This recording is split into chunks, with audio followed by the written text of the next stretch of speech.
Good evening, ladies and gentlemen. Welcome into Hoopsville on this Thursday. I'm sorry, Monday. Jeez, it just feels like a Thursday. If you got questions for us, you can tweet us at D3Hoopsville or hashtag Hoopsville. You can email us hoopsville at D3sports.com. You can also join us on Facebook at facebook.com/Hoopsville. Lots of ways you can interact with us. We certainly hope you'll take advantage of them because we love interacting with you. We're also live simulcasting the show on YouTube, youtube.com/D3Hoopsville, and Facebook, facebook.com/Hoopsville. We're also live thanks to our friends at Hudl Blue Frame Technology and their production truck software, where we are on our Team One Sports apps. So you can find us at team1sports.com/Hoopsville, or go to the Team One Sports apps on your Amazon Fire, Roku app, Apple TV, etc., Amazon Fire, and you will be able to watch us on the big screen. And I apologize now, you get this nice big mug on the full screen. Quick update, our fundraising total is up to $9,600 or $9,800. I can't read, apparently. Thank you to all of you. We've had a influx, including a check that arrived while I didn't realize that it arrived, basically, is what happened there. But thanks to everybody who has contributed. I certainly appreciate it. And we're hoping to close out the goal here. You're going to hear a segment later in the show from our friend Bill Broderick, who makes a bit of a promise that at the time looked pretty enticing, pretty major, pretty significant, and now looks a little less so. But we'll talk to him later. Oh, there it is. We have hit it. Thanks to another donation, we are officially at the mark. Thank you very much. That's a heck of a way to start the program. We certainly don't have to stop there. We are able to keep donating, as it were. Please don't consider that the end and all and be all.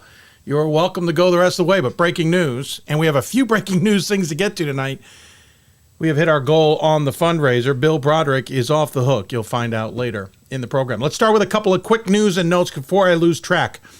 Out of my own alma mater, Goucher College has announced that Tom Rose has stepped down. This will be just the second coaching change in the history of the Gophers. He resigned, apparently. I have not been in touch with a lot of this for a lot of reasons. I've been busy.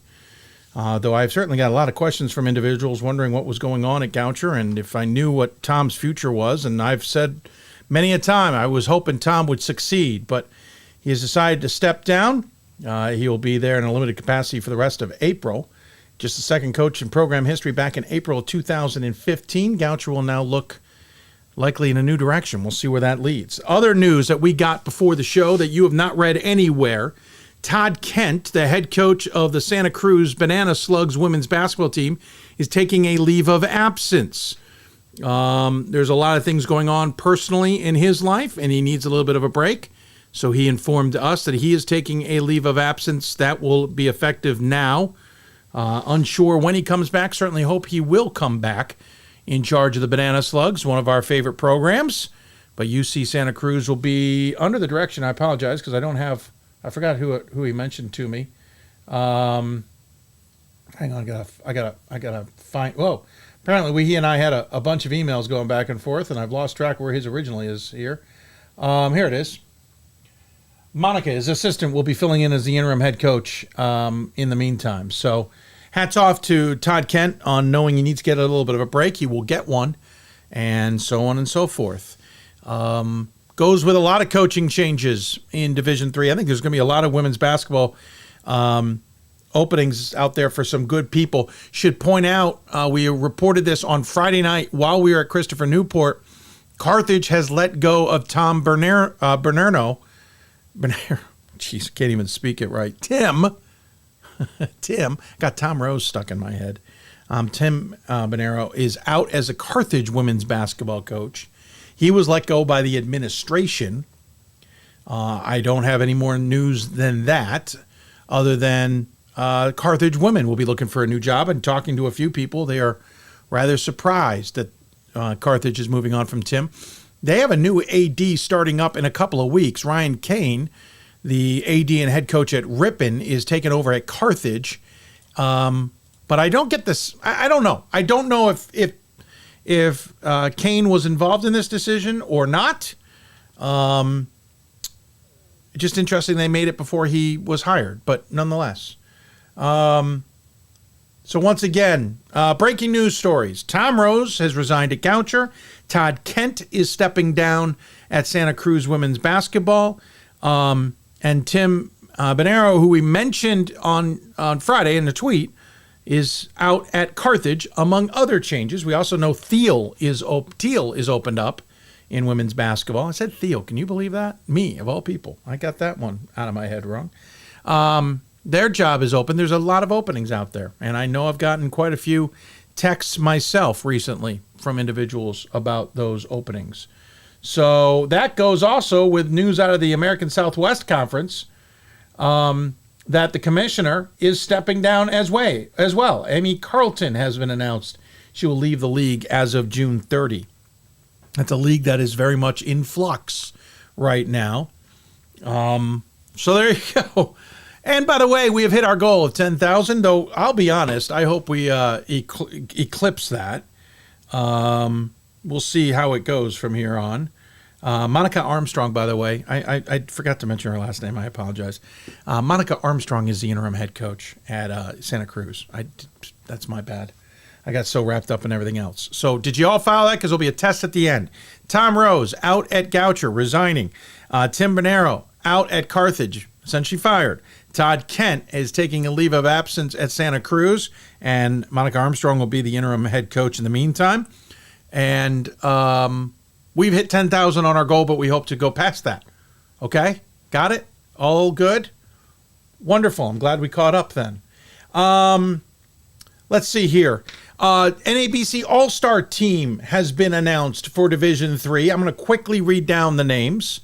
These are the individuals who will be playing at the Reese's D3 All-Star Game in Fort Wayne on Saturday, ahead of the championship game. I believe that game is at 12:30 on Saturday. Steve Bremen from Montclair State, Daniel Gaines from Muhlenberg, Devin Green from SUNY Oswego State, Austin Grunder from Cortland, E.J. Day from LaSalle, Miles Mallory from Randolph-Macon, Jackson Mashanik at Hobart, Brendan Mora at Pomona-Pitzer, Mitch Prendergrass at Case Western Reserve, Kyle Borshesk, I can never say Kyle's last name, I apologize, UT Dallas, Ethan Anderson at UW-La Crosse, Jeremy Beckler at Carleton, Milos Dugalik at Illinois Tech, Isaiah Geethers at Lehman, Isaiah Lewis at North Carolina Wesleyan, Tyrion Moss at Maine Farmington, Ty Prince at Mary Hardin Baylor, Kendall Robinson at Western Connecticut, Jordan Shoebridge at Lancaster Bible, and Evan Thomas at Hope. The coaches are Kevin Vanderstreek and Dave Hickson. What else we got? Women's will have an all-star roster announced. They will not have a game. That is a little bit in flux post-COVID, but I'm hearing they are working to bring that back for next season as an actual event. In the meantime, you might want to know who we've got on for guests. We're going to hit all 8 programs involved in the Final Fours this coming weekend. They'll include, in order, Jenna Cosgrove, the head coach at Rhode Island College. The team is making the tournament without getting a single vote in the top 25. If you're wondering last time that happened, I don't remember. But one thing I do remember was when Mary Hardin Baylor made it with Coach Ken DeWeese in 2013 in men's basketball. Of course, they got all the way to the championship game, having not received a single vote in the end of season top 25. Then we'll switch, go to number 4, Smith. Morgan Morrison and Katelyn Pickunka will join us. Then Juli Fulks and Dasia Thompson from Transylvania will be on the show. George Visconti from Swarthmore will join us. He played in the last time the Garnet were at the championship weekend and against Christopher Newport in the semifinals. We'll talk to George about the differences between then and now. Mike Fuline and Jeffery Mansfield will join us from number 3 Mount Union. Trevon Chislom from Whitewater will join us, and then Bill Broderick and John Krikorian from the number 1 and number 2 nationally ranked Christopher Newport women's and men's programs will join us as well. It is a jam-packed show. We will go 3 hours today. I hope you brought your drinks and you're sitting back and relaxing. Should be a good one. So there you go. That follows up on news are still kind of dealing with the ramifications of the SCAC decision and some others out there. Lots of things going on throughout, and to say the least, we are busy. And again, I want to thank all of you who have donated to the cause to get us to our goal, which was, of course, doubled up by John Krikorian.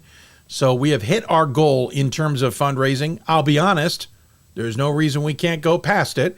If you want to, you can go to Venmo, venmo.com/Dave McHugh, or just look us up, Dave McHugh.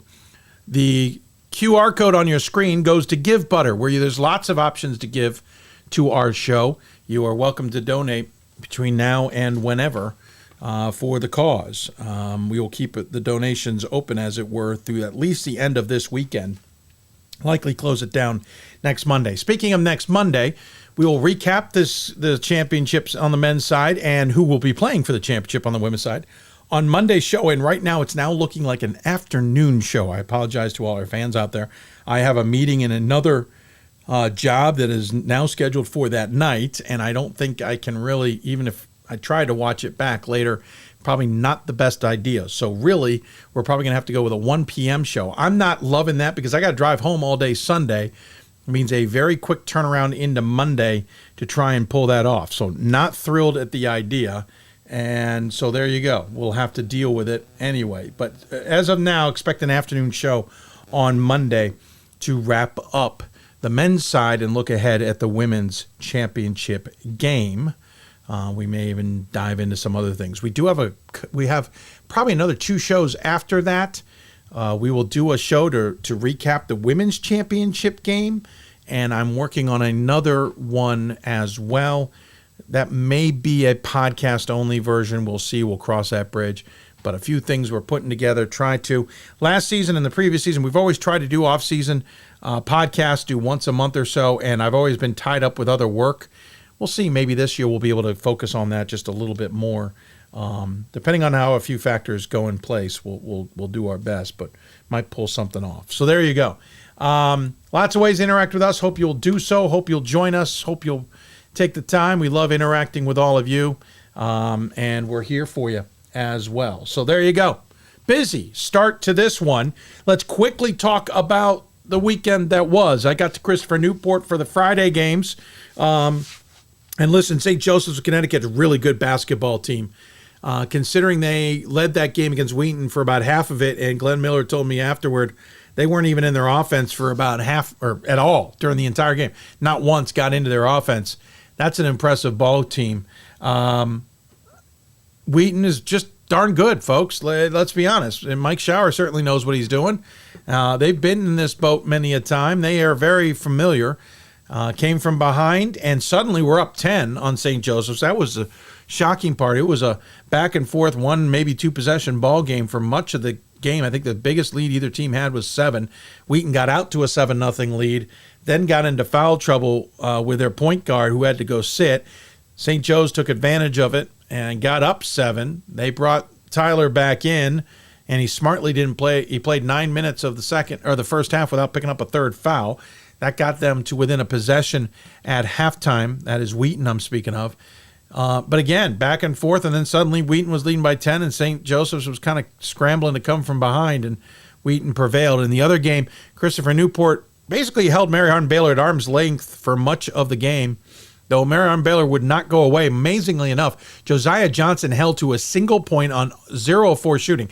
I knew he was injured coming in. He has an issue with his left arm or left wrist since the conference semifinals, but that hadn't stopped him the last previous games, including hitting the game winner to get him to the Sweet 16. But somehow Wheaton held him 0 for 4. Granted, he still was a presence on the defensive end. Ty Prince exploded in the second half for 27 of his 33 points as Mary Hardin Baylor tried to crawl back into that, but Christopher Newport moved on.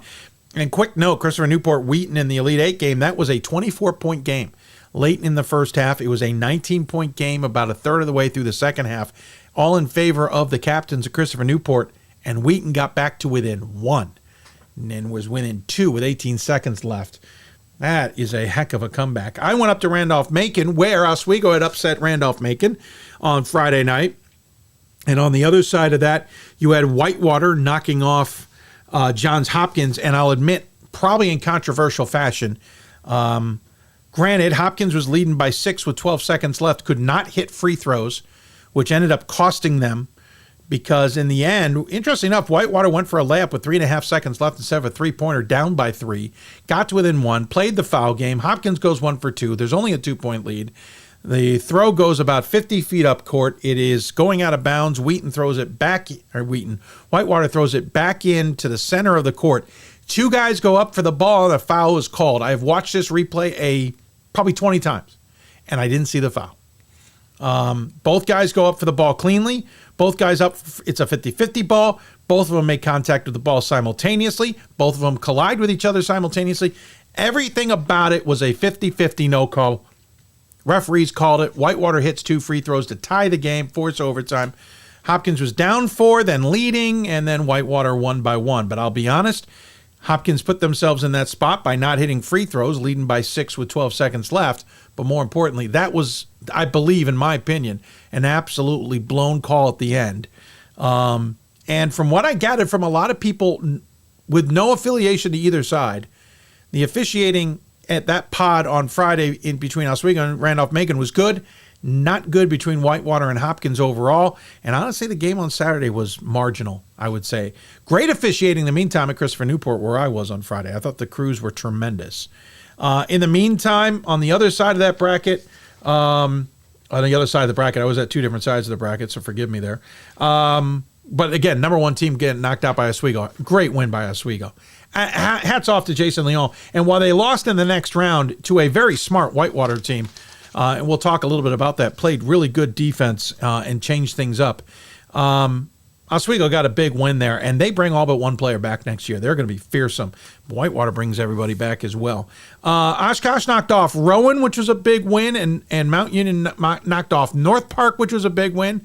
And then Mount Union had Oshkosh at arm's length for the entire Elite 8 game. And so the Purple Raiders are off to the first championship Final Four in program history. I'm a little disappointed. This was tweeted out earlier by a few people, or not, I don't even think it was tweeted. I'm a little disappointed in the committee. We didn't think this through. We should not have had Whitewater versus Mount Union in the semifinals. We have had this before. That is a championship game. It deserves championship attention. That is always supposed... Sorry, got into football mode there for a second. Got a little confused. Sorry about that. Sorry, bad joke. Whitewater and Mount Union will take it on the basketball court like we've gotten used to on the football side of things. In the meantime, Swarthmore got past Keene State. Keene State apparently with a couple guys who were sick, and Swarthmore made easy work of them. Nichols got past Stockton rather easily, and then Nichols led much of the game against Swarthmore. It looked like Nichols were going to go to the championship weekend, and Swarthmore came back and beat them in the end. Unbelievable. On the women's side, it's going to be a bonkers Final Four. Smith escaped past Mary Washington. Mary Washington hit a buzzer beater to force overtime, and Smith hit a buzzer beater to win in overtime. Mary Washington was down 17 in that game.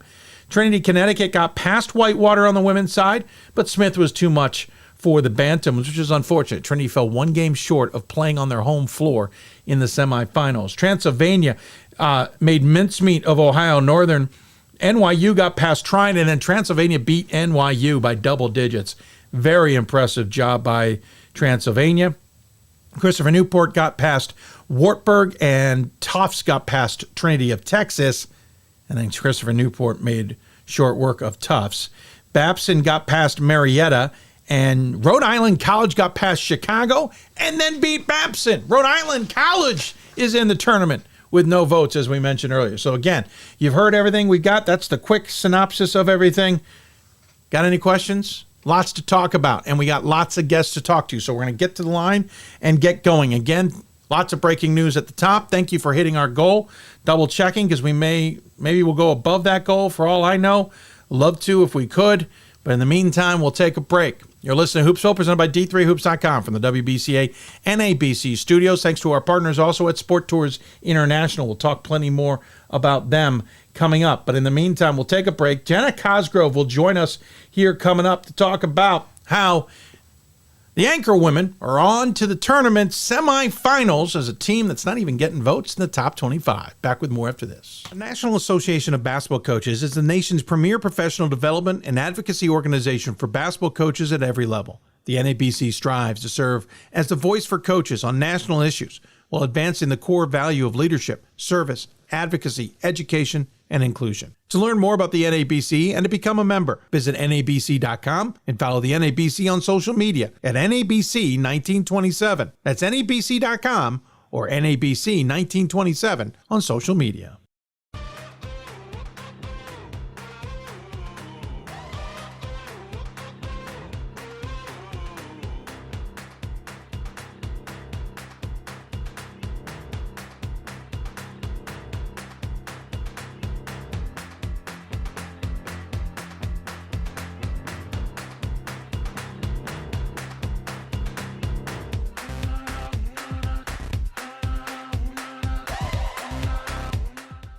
We've got more schools than Division I, more fans than Division II, and more upsets than March Madness. There's nearly 850 programs with over 11,000 games leading to 2 national championships. And we've been covering it all for over 2 decades. From Eastern to Occidental, from Puget Sound to Piedmont, from Southwestern to the University of New England, and from Hope to Calvin. Nobody covers Division III basketball like we do. We're D3Hoops.com at www.d3hoops.com. It's on us to stop sexual assault. In any way that we can. To get a friend home safe. To never blame the victim. It's on us. To stand up. To make our community safe for all. It's on us. It's on us to look out for each other at parties. It's on us. To be more than just a bystander. To step up and say something. It's on us, all of us. To stop sexual assault. Learn how and take the pledge at itsonus.org.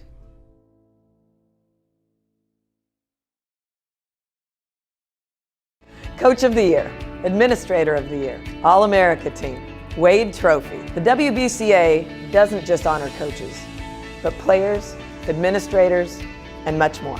The WBCA strives to honor those who have contributed to the advancement of women's basketball. Celebrate the present, honor the past, look to the future.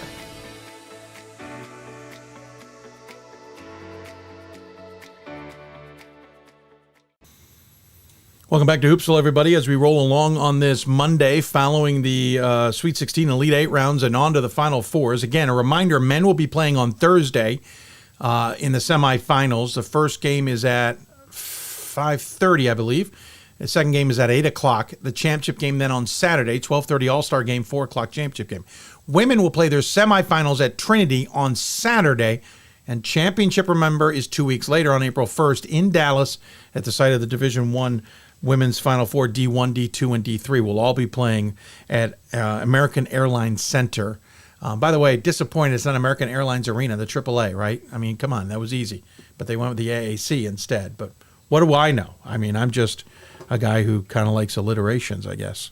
One of the teams will be playing in the Women's Championship weekend and the semifinals is the Anchor women of Rhode Island College. We had them on earlier and talked about how great their season was with Jenna Cosgrove. And, well, that continues because they're maybe the first team in a long time, well, I know they are in a long time, to get to the championship weekend and the semifinals without even getting a vote in the top 25. It just shows that even the parity on the women's side has certainly expanded.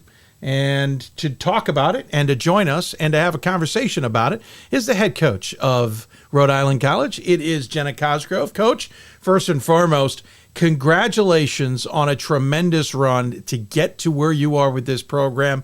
I am sure you guys, maybe your cheeks have been hurting from smiling so much. You bet that right. We are very happy to be here, Dave. Thank you for having me. That's awesome. Listen, when you and I talked, I said, listen, this team, or at least I hope I said, this team looked like it was a pretty good team. Looks like you had a lot of good pieces in place, that you were competitive, and it looked like you had a special season on your hands. In all honesty, did you think you had a team when you looked at that bracket that could get all the way through? You know, it wasn't on our radar this season. Our goal was to win a first-round game in the NCAA tournament, something we didn't accomplish last year.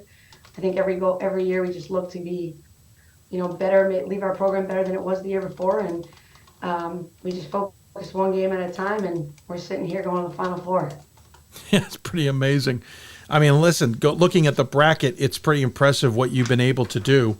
It started off with a win against Rowan. The game's taking place at Scranton, but I think it was the win against Scranton that certainly turned some eyes on their home floor. They are very difficult to beat. You held them to 55 points, beating them 62-55. Then you took on a tough Chicago team, beat them, and then did that whole we beat teams on the road thing and knocked off Babson in the next round. That's not easy. You went through some really tough teams there and got wins on the road, especially. What's working right now? We're playing our best basketball. I'm really impressed. I knew we had a good team. I don't think this is on accident. I think it's just we haven't had the opportunity that we've been given, and when we've been given it, we have run with it, Dave. My kids are playing fearless. We are staying true to who we are and playing our best defense. I told the kids after the Scranton bracket, when we were back home, I said, this is not a mistake. We are number 6 in the country in rebounding margin with no one left in front of us. And we're number 15 in the country in scoring defense, I think, with 2 teams in front of us. So there were statistics to prove that we had, the defense and the rebounding to kind of hang around, but we've never had the opportunity, like you said, to be in the national mindset or radar, and we've just ran with it. And my kids are playing with a confidence that I've always dreamt as a coach that they would play with. That is confidence. Listen, you beat Scranton on their floor, and there's got to be some confidence. Tell me a little bit of what was working in that game, because even with a new coach this year, that Scranton team is pretty formidable. They've got weapons inside and outside. They play tough defense. I know it was started probably with the defense, but what did you see there that you think you could take advantage of? I mean, I think every kid just has bought into the defensive scheme and concepts that we're preaching, with each game plan that we take on. I told them we had to out-rebound Scranton by at least 10 plus in order to take them down, which we've done. We've had kids step up off the bench. I mean, we outscored them on the bench by a wide margin, which is also key at this point in the year. Kids are tired playing back-to-back games. But I think a huge difference, it started at Scranton and carried over to this weekend, was our composure, and our point guard kept quarterbacking us on offense. It's been remarkable. You then translate that in. You got a week off. You got plenty of time to take a look at Chicago, who's obviously UAA tested. They've had a great season. Maria Williamson has done well to get that program back into the conversation. What'd you see in the Maroons? Was it similar to Scranton? Was it similar to some other teams you had played that you thought you could also take advantage of? Yeah, I thought I saw similar play with Scranton and Chicago. And when you go and you play in a huge crowd at Scranton, knock off a team that's undefeated, number 3 in the country, and you can do that. I just think they're playing with a fearless energy and confidence and trust in each other that no one's stepping in their way. I don't think they thought anything of Chicago. I think they went in there and we followed the same type of game plan. It's a similar team. I thought it was a good matchup. And I thought we really paid attention to personnel and how we were going to defend. And, it's each game, I feel like we're getting better and better. Well, yeah, you're definitely getting better and better, because then you take on Babson, Judy Blindstrup team, which you certainly know from being up in that region, and of course having to play at their place. You knew they were battle tested. They had taken out Marietta in the previous round. They'd gotten past a really tough SUNY New Paltz squad on the way, and really a tough Maine Maritime team, to really be honest. Again, was it just things you thought you could take advantage of matchup-wise? Did the ball just bounce in your direction? What was going on in that one? We played Babson 2 years ago on their court, got beat by like 30. And then it was one of the worst games I felt like even I coached, as far as like seeing my teams play, not true to who they are. And it was tough. And then we go and play them again a year later and do the same thing and lose by almost 30 at our place. And I'm, thinking I know we were going to be good and I wanted to play these teams to knock them off, but we weren't ready, I would say. We hadn't gelled, we hadn't come together. Obviously, a great team, extremely well coached. Someone that recruited me, and that is someone I look up to. So we went in there on Saturday again, playing with like we didn't care. It doesn't matter what number they were ranked. We've already been proving everybody else wrong, and the difference on Saturday was our defense. I mean, it was 6-4 in the first quarter. Obviously they were playing great defense too, but we were shutting them down defensively. I mean, our point guard shut down their point guard, who's their leading scorer, and carried us on the offensive end. I mean, she had 20 points, 7 assists, 7 rebounds. You can't ask for more than that. And everyone else feeding off at the energy. I mean, when teams have gone on runs in every game we've played in the last 5 games, including in our conference tournament, where we've been down. And to see how my team doesn't get fazed by it and trust each other and help each other build up the confidence to just keep pushing and not take the pedal off has been inspiring. We played incredible fourth quarters and just been resilient. It's certainly impressive that if your team's willing to take the run and not panic in those situations and know that they've still got the ability to hold it off and fight back, that's a dangerous combo that you can't seem to phase them. We've talked about this team in the past. You got 3 players in double digits. Booth starts it with 12.2. You got Nardolilo, 11.5, and 10 points from Jones. I round up, 9.7. We're rounding up to 10. They also 7 rebounds or more for all 3 of them, and we're only talking about those 3. I know that there's other players who contribute, but you're outscoring your opponents by 15. So the 3 of them are in double digits, and you're outscoring your opponents by 15. That's a heck of a little combo there, because just one of those players is enough to outscore your opponents the way you're playing defensively. Yeah, we let it's like our whole focus really is defense and rebounding, which obviously you got to focus on offense as well. But the offense takes care of itself the way we play. And the offense has really come together. Madison Medbury is a huge piece of that, our point guard. But the three of them have been huge pieces. The crazy thing is, Dave, is that we are deep.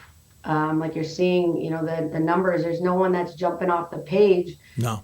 And we've got so many kids that can play that, 2 of them that have been leading us up to this point weren't even all conference kids in the Little East. And they're playing like 2 of the best kids in the country right now. That's Madison Medbury and Janiah Jones. So, only Izzy Booth and Angelina Nardolillo were all conference kids in our league. So our depth is an incredible force for us. Yeah, you've got 6 players averaging 7 points or better. You've got 4 with 6 rebounds or more.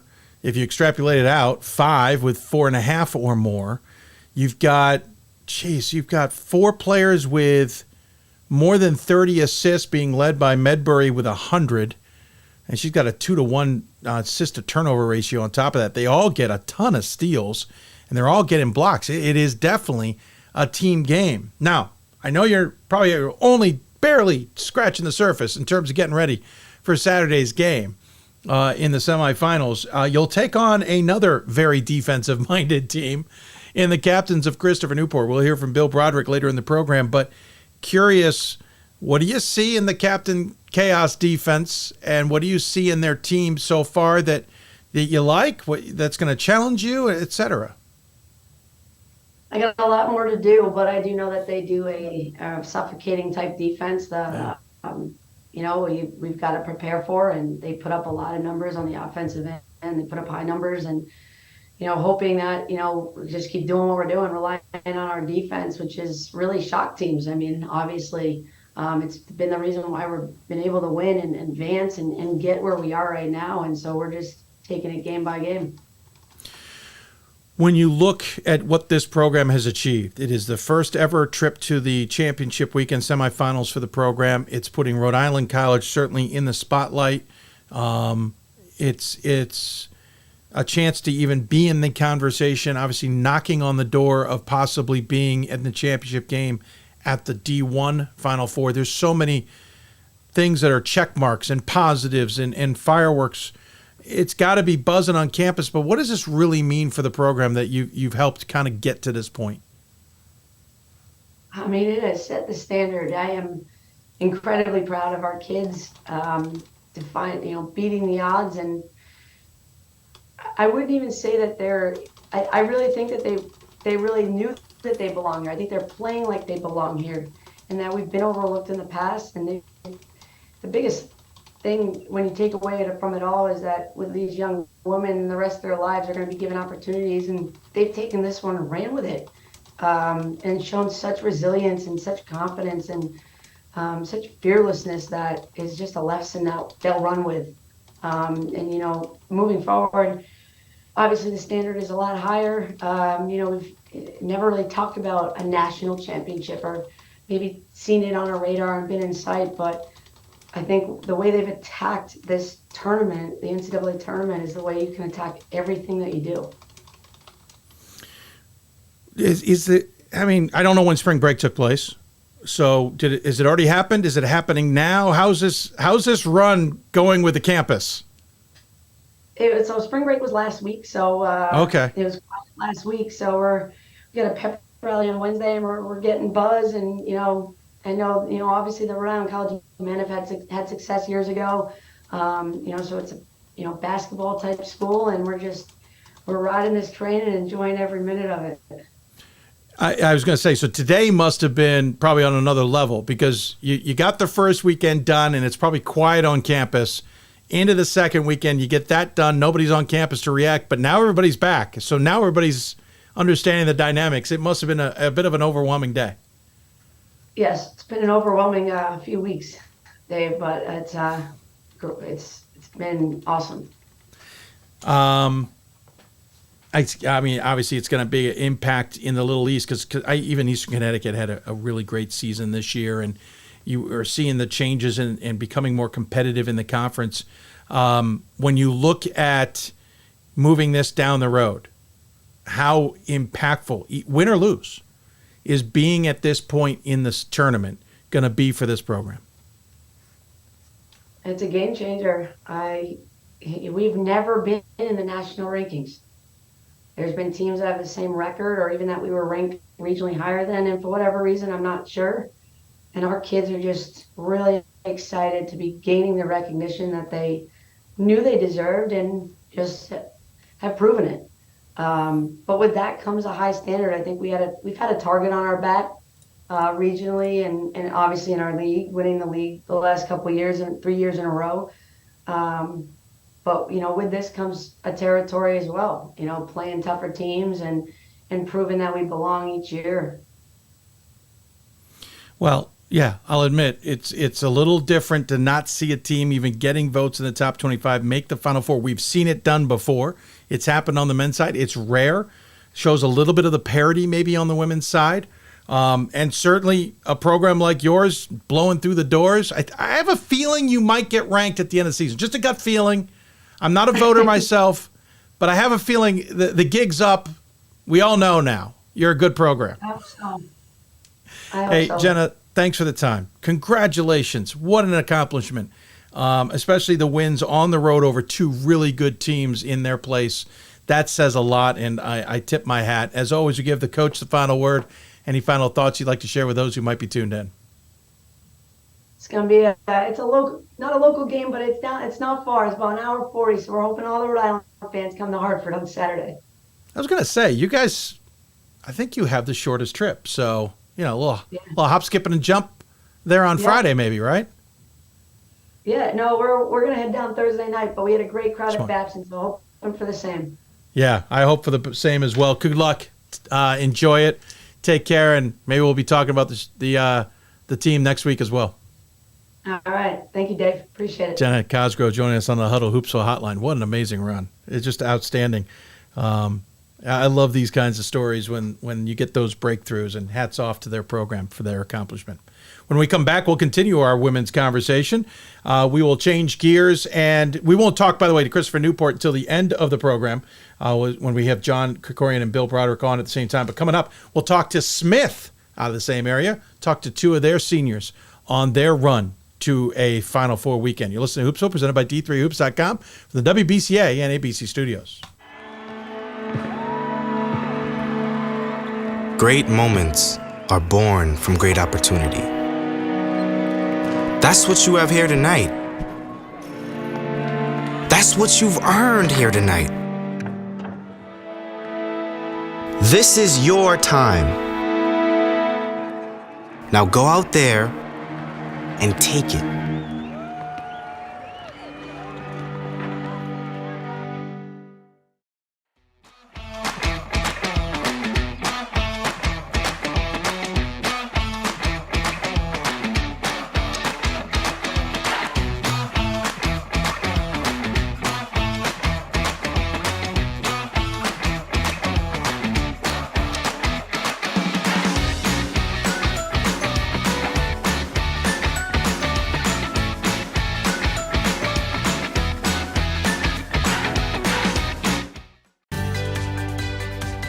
Responsibility is being accountable for your words and actions, first and foremost. It also is an obligation to be a positive influence in the communities around you. Being in a D3 program, you're going to have lots of different opportunities. You're not just an athlete, you're also involved in student life. Your academics are extremely important. We give a lot of our student athletes responsibilities right from the start by giving them leadership opportunities, by having them engage in the community, be a positive influence. That's being a responsible person. We've got more schools than Division I, more fans than Division II, more upsets than March Madness. There's nearly 850 programs with over 11,000 games leading to 2 national championships. And we've been covering it all for over 2 decades. From Eastern to Occidental, from Puget Sound to Piedmont, from Southwestern to the University of New England, and from Hope to Calvin. Nobody covers Division III basketball like we do. We're D3Hoops.com at www.d3hoops.com. The National Association of Basketball Coaches is the nation's premier professional development and advocacy organization for basketball coaches at every level. The NABC strives to serve as the voice for coaches on national issues while advancing the core value of leadership, service, advocacy, education, and inclusion. To learn more about the NABC and to become a member, visit NABC.com and follow the NABC on social media at NABC1927. That's NABC.com or NABC1927 on social media. Welcome back to Hoopsville, everybody. As we continue on this Monday evening, if you've got questions for us, tweet us at D3Hoopsville or hashtag Hoopsville. Email us, hoopsville at D3sports.com. You can also join us on Facebook and YouTube, or live simulcasting the show, facebook.com/Hoopsville and youtube.com/D3Hoopsville. Obviously, 8 teams remaining. We're going to talk to all 8 programs, including Christopher Newport, who for the very first time in 7 years has both programs to the championship semifinals. More importantly, I think that's the 7th time since the turn of the century that we've had a school have it all have both in the semifinals. The last one to do it was Amherst, by the way, in 2016. Speaking of first-time programs in it, and one who has certainly been getting a lot of headlines this season because they have had such a good season, even with the expectations of said season. It is the Smith Pioneers. Their women's team is on to the championship weekend thanks to their victories and holding home court, which, as we found out in the last conversation, not so easy.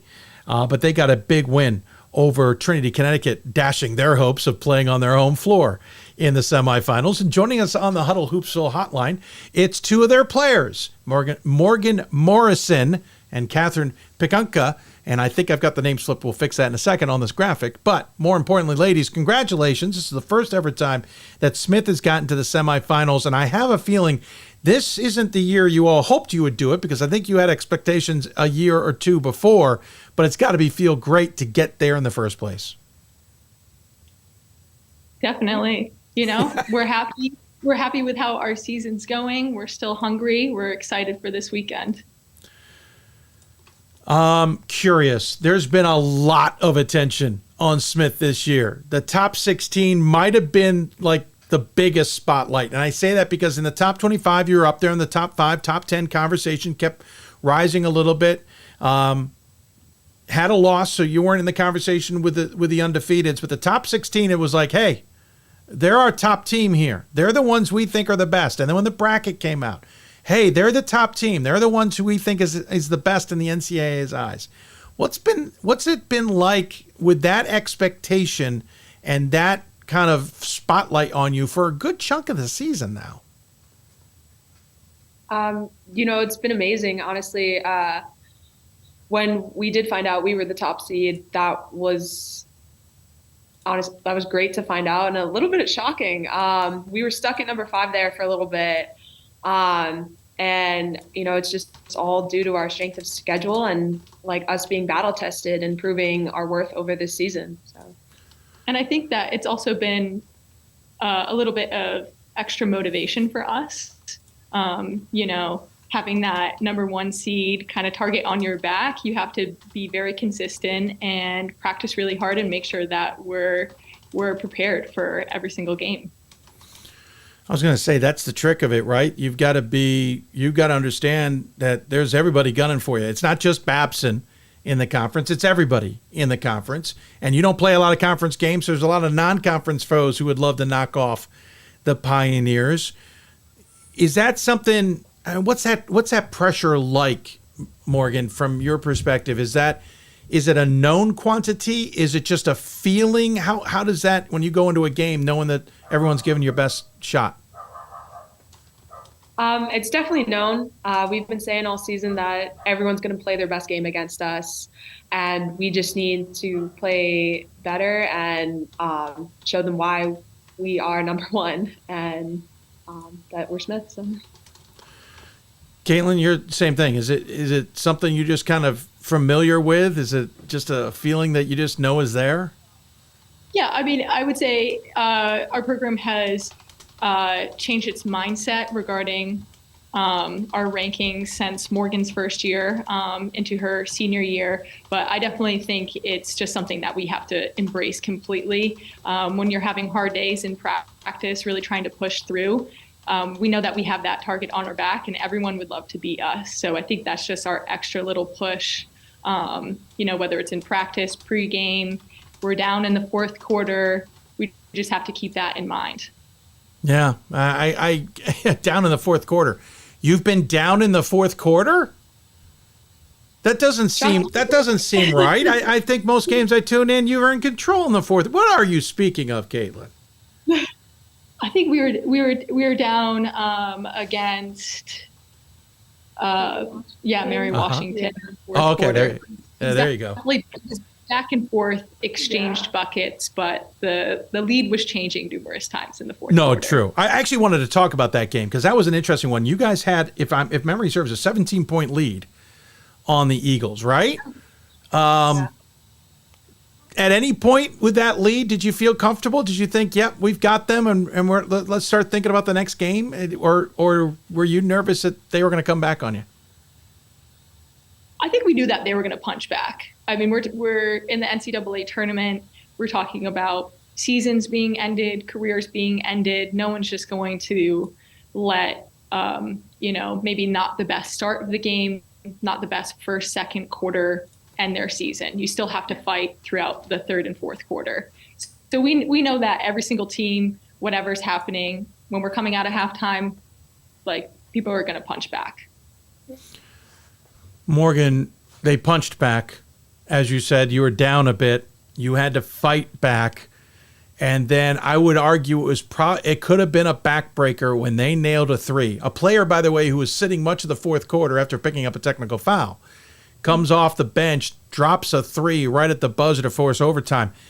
Was there any sense of, oh no, like that's the worst thing that could happen? Or was it, all right, let's go?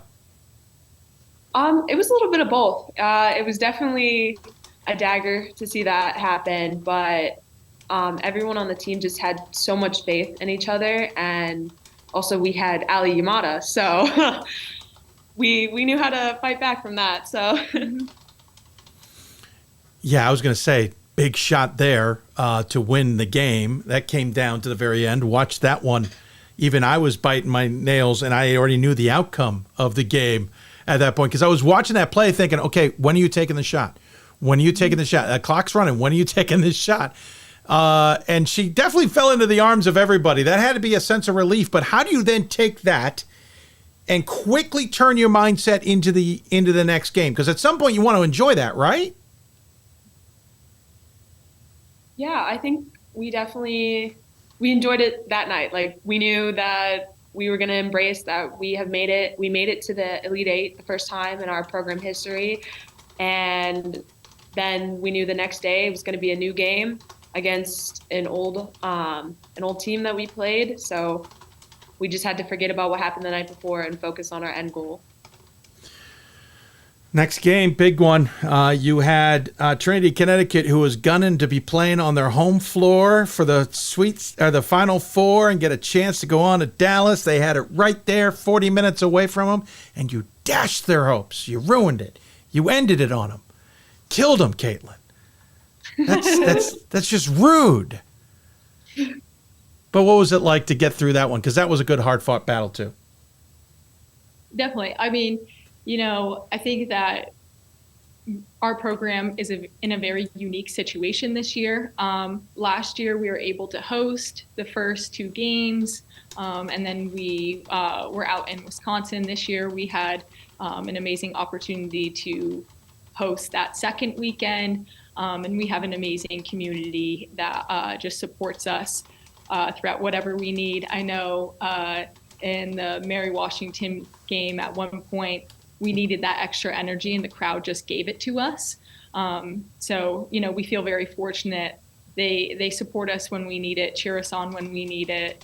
And I think that kind of backing and community support is just something that's very unique at the D3 level. And that kind of has helped us with all of our success this season. I was going to say, Morgan, the environment there certainly seemed pretty fun. What's it been like on campus? I don't even know when your spring breaks have taken place, but what's it been like on the campus? We're actually in spring break right now, but it's been kind of like electric. You can feel a little buzz from everyone that like everyone knows that something big is happening, and like everyone's just so supportive. I have teachers emailing me. I have friends texting me, wishing me good luck. They're watching, even if they can't go to the game. It's so supportive, and it's such a loving environment to be in during this time, even while students are away. So you now have to turn your focus to the semifinals, and you got to get over the fact that it's the first time ever to some extent. But looking at it, you've got a Transylvania team on the other side who's undefeated, also making their first ever trip. So to some degree, there's some familiar feelings. To another degree, both programs have the attitude that there's an unfinished business. I don't even know if you've looked at tape yet of the Pioneers. Interesting enough, same mascot. What do you see already, or what is the mentality already for what you've got ahead of you on Saturday? Yeah, I mean, I think, we were very happy and celebrated this weekend. Moving forward, we're continuing with our just complete grind mindset. We have one game in between us and Dallas, and we're going to put everything like that. We're going to do everything that we can to make sure that we get there. Yeah, and we know that we can't let up, and we just, like Katelyn was saying, that we just have to play our best and the hardest we've ever played. So, and playing together. Yeah. I think we both know when we're playing as a team, we're controlling the boards. That's when we're playing our best basketball, and we're happy to be close to Smith too. Yeah. Interestingly enough, a single-sex institution. My mother went to Wellesley. My dad went to Wesleyan when it was single-sex, so I can appreciate the decision to go to an institution like Smith. There's obviously high academics. I'm curious, though.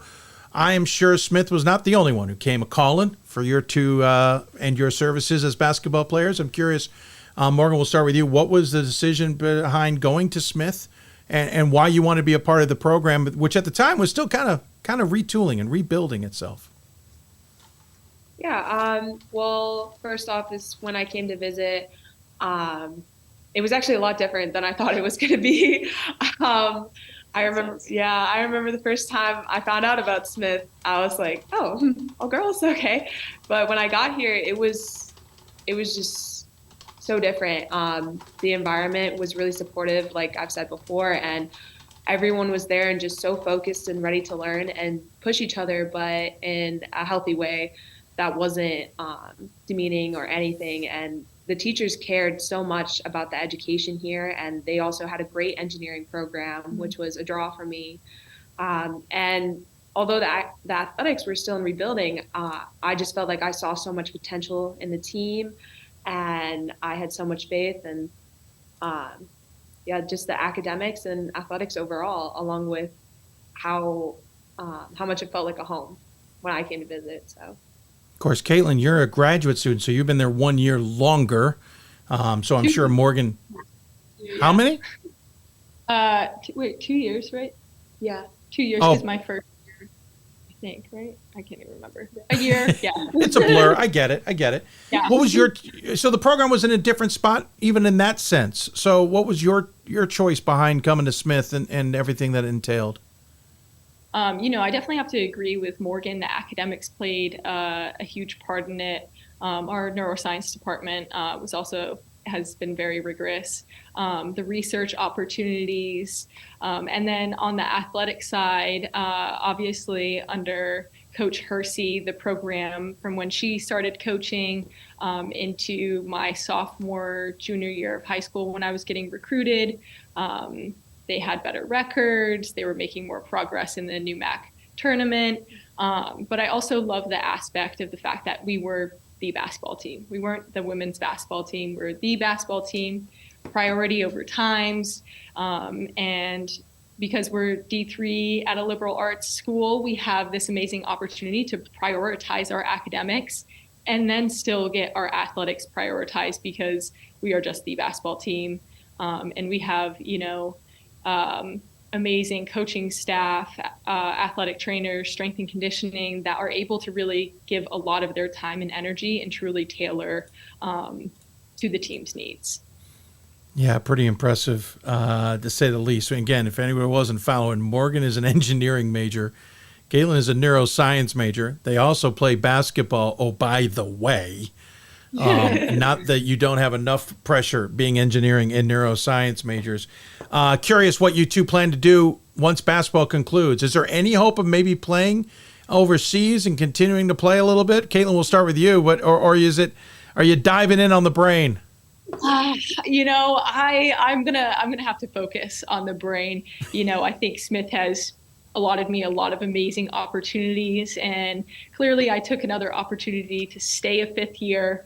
But I think unfortunately this season will probably be the end of my career, minus maybe some pickup basketball in the parks. Understand. Well, that'd be a heck of a pickup basketball game. I think some people are going to be in for a surprise there. Morgan, what's your plan? It's still kind of up in the air. I'm waiting to hear back on grad applications for electrical engineering, and it's kind of play-by-play right now. So, well, electrical engineering, we could use a little update here on the studios. I'm just saying we want to wire the place a little bit differently, put in some lighting a little bit better. You're welcome to come down. I don't have a lot to pay, but we hit our goal, so I got a little bit to pay you. You know what? I'll see what I can do. I'm Very still nice. Getting the degree right now. I think that might be advanced. Okay, we'll wait. Well, we can wait till the off season. It's okay. We don't need. There's no rush. Morgan and Katelyn, thanks so much for taking the time to talk about your team. Congratulations on the milestone. It's just tremendous. You'll always be a part of the program that got them to the Final Four the first time, no matter what happens. I know you'd love to be playing in Dallas, but one step at a time. Big game coming up. As always, we give the guests the final word. So any final thoughts you'd like to share with those who might be tuned in? We'll go left to right on our screen. So Morgan, we'll start with you. We'll see you Saturday. There you go. We'll see what That's happens simple. Saturday. Yeah. Perfect. Yeah, and other than that, thank you for having us again. We really appreciate it. Thank you. Absolutely. Tell your coach I said, hey, congratulations on the program getting there. They're really impressed. And enjoy the heck out of it, more importantly, all right? We will. Thank you so much. Awesome. Thank you. Morgan Morrison and Katelyn Pickunka joining us on the Hudl Hoopsville Hotline. Appreciate them taking the time to give us a little insight on the Smith team from their perspective. By the way, didn't mention it, should have. Both 1,000-point scorers for the program. So a lot of good talent there at that Smith team. Congratulations on their accomplishment. We'll take a break. When we come back, we'll listen to the Transylvania women's basketball team. We talked to a player and a coach there about how well they're getting through this season and what they've got ahead of them. You're listening to Hoopsville, presented by D3Hoops.com for the WBCA and ABC studios. We've got more schools than Division I, more fans than Division II, and more upsets than March Madness. There's nearly 850 programs with over 11,000 games leading to 2 national championships. And we've been covering it all for over 2 decades. From Eastern to Occidental, from Puget Sound to Piedmont, from Southwestern to the University of New England, and from Hope to Calvin. Nobody covers Division III basketball like we do. We're D3Hoops.com at www.d3hoops.com. Coach of the Year, Administrator of the Year, All-America Team, Wade Trophy. The WBCA doesn't just honor coaches, but players, administrators, and much more. The WBCA strives to honor those who have contributed to the advancement of women's basketball. Celebrate the present, honor the past, look to the future.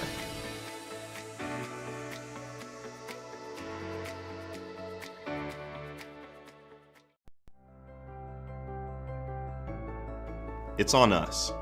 It's on all of us. And it's time to act now. It's on us to start the change. It's on us to be the change. It's on us. It's on Division III. It's on all of us to stop sexual assault.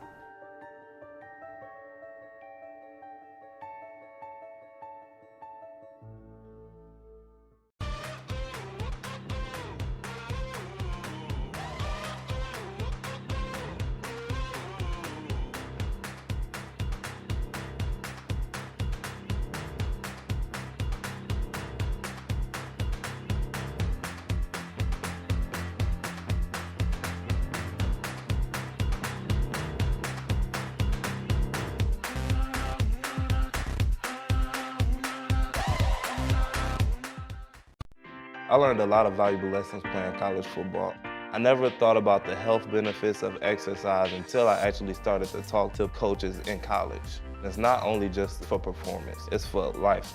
My coaches instilled the importance of well-being, not only building up strength, mental health, getting enough sleep, eating properly is all what it is to be healthy. I decided that I want to go into personal trainer and share my knowledge that I obtained in college about physical and mental well-being. Welcome back to Hoopsville, everybody. As we continue to roll along, we have hit our goal of our fundraiser, which is terrific. I appreciate it. Doesn't mean we have to stop there. So if you'd like to donate, you can go to venmo.com/Dave McHugh or go to GiveButter. The QR code sitting there on the screen, we have tweeted out shortly before the show several links. You can do that as well. If you'd like to send a donation via check or another method, you're welcome to contact us. We'll give you that information to do so. Thank everybody who has donated. We will send out notes best we can to all of those who have. But again, we don't have to stay at our goal number. We're welcome to blow past it. But thank you to all of you who have contributed. Speaking of the women, continuing the conversation, women's basketball at Transylvania is into their first ever semifinals. Once again, it's a theme for this weekend, as 3 of the 4 teams have never been there before. In fact, none of the 4 teams were there last year, as obviously 3 are making their first ever trip, and we'll get a new champion on the women's and men's side for the first time in quite some time. As a result, Transylvania women are getting ready for that semifinal, something they've been waiting for, and they have been home for a long time. They're actually going to have to hit the road. I actually talked to their head coach, Juli Fulks, along with Dasia Thompson, earlier today, due to the fact that things are just a bit busy there, and they chatted with me earlier. Now joining us on the Hudl Hoopsville Hotline, it's the head coach and probably one of the main stars of the Transylvania women's basketball team, Juli Fulks, and it is Dasia Thornton. Thanks for taking the time, and congratulations, a little sarcastically, getting over the hump. I know this has been on the radar, and finally to the Final Four for the program. Congrats. Well, thank you, Dave, and thank you for having us both. It has been an exciting week, and I'm here for them to have a great time this week. Yeah.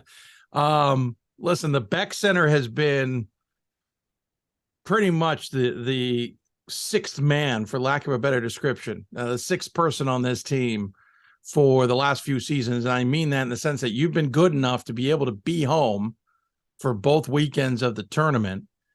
And this year certainly took advantage of that. That's nice to be home, but Coach, what does it mean also in the sense that you're on your home floor? How much of an influence has that been for you guys? Yeah, well, I think, anytime you're on your home court, it just makes everything easier, from, sleeping in your own bed to all of the things, locker rooms and that. But, as a team that shoots a lot of threes, it's always obviously better to be on your own rims. And we've had great crowd support for the last few years. This team is fun to watch. They have great personalities. They play a pretty exciting style of basketball. And so I think they've done a great job of endearing themselves to the community. There was a lot of faculty, other teams. And so it's just fun. It's a fun atmosphere. They deserve all the credit. They go out and do a lot of community stuff. Coach Verrill has them, working in different elementary schools, and they're great at doing kind of all the different things that makes them special. So they've done a good job rallying the community around them, and they deserve that. I mean, looking back, I don't think Dasia was even there the last time you didn't play at home in an NCAA tournament game. I was looking back. I think it's the 2019 season where you were at Thomas More, the formerly D3. They came in the next year. Yeah. So they Dasia, you don't even know what it's like to go on the road in the NCAA tournament at this point. Like this weekend's a whole new experience. Yeah. We've been at home this whole time, and it's been great. I love the Beck Center. I love the fan base. Everybody comes out and shows out. And this traveling will be fun for us. It's just going to be like when we went to Boston, California, Canada, and all of that. So we're excited. Yeah, definitely a little bit of a feel like going to Boston for sure. I missed that last part. They love their black uniforms, so they find any reason to wear their away uniforms. All right. I like it. Yeah. I mean, you could always try and talk Coach into wearing them at home once, but I get it. No, you want to try the other colors, or lack thereof if it's black, I guess. Yeah. Obviously, it's a big deal, and I know the community's been rallying around it, Dasia, but from your perspective as a student, what's it been like on campus, whether it's walking to classes, eating, being in the dorms, et cetera? Yeah, so we'll walk around campus, and we get hi and waves and from everybody on campus. In the cafeteria, one of our cafeteria ladies, she plays We Are the Champion every day to make sure that we're still in our spirit. And just the campus is great. The president and a lot of the different communities and boards always try to get people to come to our games, and it's just great. Coach, what's it been like in the offices? I mean, this is significant for the department as well. Yeah, I think Dr. Shilley's been amazing, and since she's come here, we've had a lot of teams rise to the top. And one of the things is a lot of really good support. And with volleyball being as good as they have been, the volleyball and basketball teams are really close. And we were front row when they were hosting in the fall, and they were front row this weekend and bringing a lot of energy. And, I think as all the teams rise up, it's fun. And then if you do lose, you take a lot of ribbing in the hallway. So, it's a very competitive place, but it's a place that, whether we are hosting, we've hosted softball, we've hosted lots of things while we've been here, the golf championship. And it is it starts at the top of the leadership, but it is a place that everybody shows up and supports each other. And so from a coaching and athlete perspective, it's been fun. Everybody's just celebrating this group and thrilled that they're getting, the rewards of all of their hard work. Shamelessly, I got to bring Brian Lane into this because, he's a character. And I know he put out a lot of signs before games to get you all ready. And I know he's a little distracted with golf right now. But I'm curious, does he have to put out signs for these games on the road? Does he have to go to Trinity to do it? What's the requirements Brian's got? I looked up Friday night, and he was carrying the ice to the, to the reception room. So, and then they left Saturday for their golf trip for spring break. So, and his entire family is amazing. The original Coach Lane was there, and his wife, and the whole extended Lane family. And there's just such great supporters. But I hope Brian's planning on driving the vans from the Carolinas north to Connecticut. That's what I was wondering. I'll hand him a few signs, and he can continue being. There you go. The leader of social media for us. I'm all for seeing those videos. Make sure to tag us. We want to make sure we're following Brian's craziness. I think he's living vicariously through you, and I think the family is living vicariously through you. I think they've disowned Brian and just jumped on the women's bandwagon as much as they can. Let's talk about the games a little bit. Obviously, the win over NYU was impressive, but I want to go back to the win over Ohio Northern because, yes, the first weekend was impressive, but that Ohio Northern game felt to me like it was a statement. And I don't know whether it was overt or subconscious, but I know everybody kind of turned their heads and went, "Oh, that's a big result." Yeah. I think opening weekend was a weird, the first weekend, when we played Rhodes and Millikan, in some ways we were trying to play pretty slow against Rhodes because we knew Millikan's intensely high pressure defense was going to take a lot of, minutes and energy of our point guards. And so this past weekend, we almost kind of let them loose a little bit more in their style. We were pressing full court and getting out and running, which I think they really kind of find their energy within. And that, the overall weekend, I think probably just went more to who they are as a group and got out and ran a little bit more and spread the court. And, and they thrive in that. And there was a huge crowd. And this team has always risen to big crowds and getting going. And so, I think, whether it was, I don't think any of us were thinking statement game. We just got to be who we were and put up a lot of threes, and a lot of them went in early, which kind of just brings more energy for sure. Yeah, more energy, and certainly puts you in an advantageous position. Dasia, from your perspective in those Ohio Northern, that NYU battles, what was it like with the teams that really, to be honest, are playing maybe a system or playing a style you haven't seen? I would kind of disagree. A lot of the styles are similar to some of the teams that we've played in conference. So we just have to channel a lot of our conference, but obviously they're better because they're in this tournament. And so we stuck to our game plan. Coach Fulks and Hannah came up with great game plans, and we just executed and did what we do best: play basketball, have fun. The NYU game, bit of a battle to start. They got out to an early lead. You guys battled back at 18-17 was the last time there was a lead change, and you absolutely put your foot down in the second quarter. I know the lead grew to 20 in the third, but it was really kind of pivotal in that second quarter. Dasia, from your perspective, do you understand at a point in the game where you've got control of it and it's a matter of managing it from that point on? Yeah, Coach Fulks always says it's a game of runs, so they can go on a run, but we have to go on a run, and it has to be stronger and better. So we just knew that it was still a close game, and we had to keep going. So, there wasn't one moment that just, showed us this is what we have to keep doing. We just kept going and rebounded and shot pretty well. Yeah, not too bad. 22 points against them, Dasia, in 37 minutes on 7 of 11 shooting. And by the way, I think you pulled down 17 rebounds. But not a bad night. Not a bad night. But if you're having a good night, who else are you looking to try and bring into that game? Pretty much everybody. We have Madison and we have Kennedy. She's always doing good. And then we try to get Lakin in there too. Sydney, our other starter, she's doing well. Pretty much if one person has a good game, we all have a good game somewhere else. If someone falls down on one side, we pick it back up somewhere else. So there's not a lot of deficits there. Coach, Dasia's third on the team in scoring at 12 a game and put up 22 against NYU. You obviously have Madison, who's at 15 points a game, 14 points a game for Kennedy. The fourth one in double figures is Lakin. All four of them you have started in every single game this season. The other position has fluctuated, but tell me about that quad, because that seems to be as we've been saying all season, the straw that's stirring the drink. Yeah. Well, that's the returning core from last year. And, I think one of their best strengths is their willingness to share the ball. You can always say that, but this is actually a team who really does not care who leads us every night. They just all want to go out and compete and win and play as well as they do.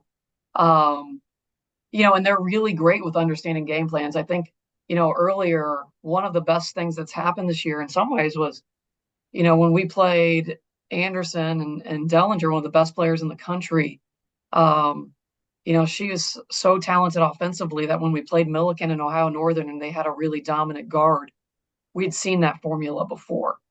And I think that really helped them because we could just talk about it from that perspective. We're going to guard it like this, and we've seen this. NYU was different because of their dominant post play, and we had to spend a lot of time doing some different stuff. We had Dasia in the middle of the zone for the first time this year. That for us was a little bit different, but in some ways it kind of felt like last year when we had played a couple of the top teams in the country, and Maddie and Kennedy were just fantastic at scoring at the rim. And some of that, I think, is their ability to shoot threes. It keeps people out on the perimeter and opened it up for them, to be really effective inside. And, those two and Dasia were just, really high quality finishers. And, they rebound so well in offense. It puts real intense pressure on people. And I thought probably the deciding factor in ONU and NYU was when things got tight down the stretch. They came up with amazing offensive rebounds to extend possessions. That happened. Both of those games that happened, the Millikan game, and I think, our fourth quarter offensive rebounding has just been outstanding. And that is effort and habits that they are just used to doing that at a very high level. You're going to get an interesting squad in Smith in this semifinal. They've got some size inside. In fact, their leading scorer. He's kind of like NYU where it comes from the inside, but they also have some shooters on the outside. I'll start with you, Coach. I know it's been a little early. I don't know how much you've dove into tapes yet, but what do you see in terms of that matchup? Well, Smith is really good and they're really well coached. And so, we are not yet deep into the game plan. We've we've run the numbers and we have, I think, a mathematical understanding of some of the parts. And then we'll spend the next 2 days, starting to work on that. We're going to go back today and, go through some of the things we thought we did well and some of the things that we want to work on and get better at. And then tomorrow we'll kind of dive in more to them. But, we knew, this whole tournament, you're going to just play really great team after really great team who are well coached and has different strengths. And, they do an outstanding job and have had a great season. And I think a lot of the games, end up coming down to who shoots it pretty well and rebounds well that day. And, we'll be as prepared as we can be and hopefully find a couple niches that we can play to our strengths. And I have no doubt they're doing the same thing right now. Dasia, from your perspective, obviously it's one game and then you could be in the championship in Dallas and all the D1, experience there. Can you afford to even allow yourself to start drifting and thinking about that stuff? Or can you have to stay focused on literally tomorrow? Yeah, we just really take everything one day at a time, one game at a time, one possession at a time. So we can't think that far in advance, but we have been to Dallas before. We started this year there, and we're excited that if we do get to go back, we're ready. We've been there before. Yeah, a little different location to play the game. Maybe I'm pretty sure a different opponent with different stakes. Quickly, Dasia, you're international relations major, and if I read this right, minoring in foreign languages. So a little bit on your plate. Tell us a little bit about the major and what you're doing with it. Yeah, so I study international relations, the minor in Spanish, Chinese, and possibly religion here soon. I'm going to go to the Peace Corps when I graduate, and then I plan on being president of the United States. So, Dasia for president 2036. All right. I'm game. Let's go. My dad didn't work for the Peace Corps, but he worked with the Peace Corps for a few years. So much respect. A lot of my relatives to the Peace Corps. So I'm tip of the hat to you on that. That is absolutely awesome. Coach, what's the game plan for the rest of the week? The women are a little luckier. With one game, there isn't the rush necessarily to get out the door. That's actually the reality. We were talking about it last night. It's, it is certainly different and easier to not be putting 3 game plans together during the week. And so Dr. Juli is still figuring out the flights and, working with the NCAA, but we'll head out Wednesday or Thursday and kind of have the plan. But for today, we'll shoot, watch film, try to get some extra rest in. We're on spring break this week. So good timing. Yeah, it's good timing. Last week on Friday, every one of our players was taking 1 or 2 tests and looked like it. So I was a little concerned heading into the weekend. Sure. But this week, they'll get caught up on rest and So that makes that easier that we're not missing class and trying to juggle that as well. Yeah, it makes total sense, and it's well timed. And maybe in the future they should do that more often. Make sure it's timed for when you're heading to the Final Four. There we go. Thanks for the time. I appreciate it. Congratulations. I know this is huge for the program and everybody else. I know it's something you've been aiming at for a few years, and to get there, I know is a big deal. So I appreciate the emotions and the time you gave us. As always, we give the guests the final word. You two can choose who goes first, but final thoughts from you all. We're excited. We'll do anything it takes to win, and we're here. Well, Dave, thank you. Continue every time we come on. We're so appreciative of everything you do for D3 sports and, promoting this. So we owe you a lot for all the publicity across the country and at our level. So thank you. Well, thanks, Coach. It's a two-way street, because we can't do this unless we get to hear from all of you. So no one wants to just listen to me. So I appreciate all of you coming on. Congratulations. Safe travels more than anything. Enjoy the experience, and who knows, maybe we're still talking to you in a week or so. Take care. Right. Thanks for the time. We'll talk to you soon. That is Transylvania joining us on the Hudl Hoopsville Hotline. Once again, thanks to Dasia Thompson and Juli Fulks for joining us on the show. Dasia Thompson. It's an easy name. Apparently couldn't say it earlier in the show. Again, 3 programs on the women's side making their first ever trip to the championship weekend to join Christopher Newport. We'll hear from Christopher Newport women at the end of the program. Both Bill Broderick and John Krikorian will join us later in the show. When we come back, we'll pivot back over to the men's side, and we'll start with a student athlete there as well. George Visconti will join us from Swarthmore. They're making a return trip for the first time since 2019, along with Christopher Newport men. They're ahead, but also ahead, in case you're curious, we have Mike Fuline and Jeffery Mansfield from Mount Union, Trevon Chislom from Whitewater, and then Christopher Newport as well. But first up, Swarthmore. When we come back, you're listening to Hoopsville, presented by D3Hoops.com from the WBCA NABC studios. The National Association of Basketball Coaches is the nation's premier professional development and advocacy organization for basketball coaches at every level. The NABC strives to serve as the voice for coaches on national issues while advancing the core value of leadership, service, advocacy, education, and inclusion. To learn more about the NABC and to become a member, visit NABC.com and follow the NABC on social media at NABC 1927. That's NABC.com or NABC 1927 on social media.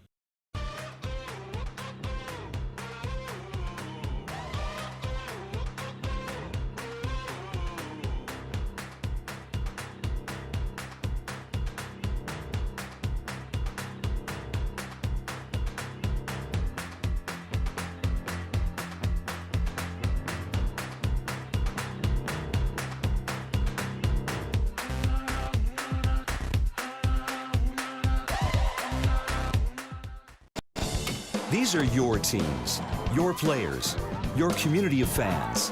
This is where they play, where they practice, where you cheer. At every meet, every event, every game. Your community is passionate, dedicated, supportive. You know the tension of a close game and the thrill of the win. So while you're cheering, keep an eye out for anything out of the ordinary. If you see something suspicious, say something to local authorities. I learned a lot of valuable lessons playing college football.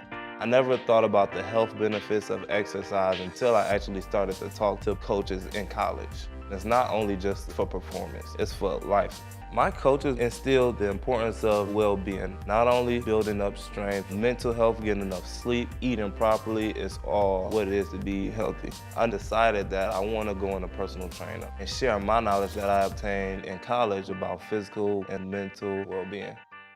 We've got more schools than Division I, more fans than Division II, and more upsets than March Madness. There's nearly 850 programs with over 11,000 games leading to 2 national championships. And we've been covering it all for over 2 decades. From Eastern to Occidental, from Puget Sound to Piedmont, from Southwestern to the University of New England, and from Hope to Calvin. Nobody covers Division III basketball like we do. We're D3Hoops.com at www.d3hoops.com. And welcome back to Hoopsville, everybody. As we continue to roll along, if you've got questions for us, tweet us at D3Hoopsville or hashtag Hoopsville. Email us hoopsville@d3sports.com. Join us on Facebook at facebook.com/Hoopsville or YouTube at youtube.com/Hoopsville. D3Hoopsville, I apologize. We're live simulcasting the show on both those sides. And once again, we always give a shout out to my Aunt BJ, who is watching the show tonight and thrilled that we got to our goal of $10,000. So we don't have to stop there. We can go past that, folks. But I thank everybody who made kind of a bit of a run here in the last day or so, including some wonderful notes that we got along the way. We'll say thank you to many people in due time. Pivoting to men's basketball, Swarthmore is making a return trip to the championship weekend. The first time it ever took place in Fort Wayne. Swarthmore was there in a game against Christopher Newport, beat the captains to move on to a championship game where they ran into Oshkosh, who unceremoniously ended the season for the Garnet, but a heck of a run, to say the least. Then it was Swarthmore trying to keep everything together during COVID. You know, obviously they had a really strong team in 2020. As we talked to Landry Kozmowski last week about COVID, they had to kind of figure it out. Some players are still around to get a chance to go back to Fort Wayne. One of those in particular is George Visconti, who apparently is not going to join us because the audio is not coming up right. Apologize, folks. You know, this happens to us every once in a while, right? That we set this up and then it doesn't want to work, and then it does work, and then it doesn't want to work. Hold on, we're going to try and trick it, see if it picks it up. It doesn't want to do it. We'll get George here in a second as I play with the settings, because that's how we do it live on the air, because if we did it any other way, we'd just be trying too hard. Let's see if this works. Joining us on the Hudl Hoopsville Hotline, it's George Visconti. George, good to have you. How are you? I think I heard you. One more time?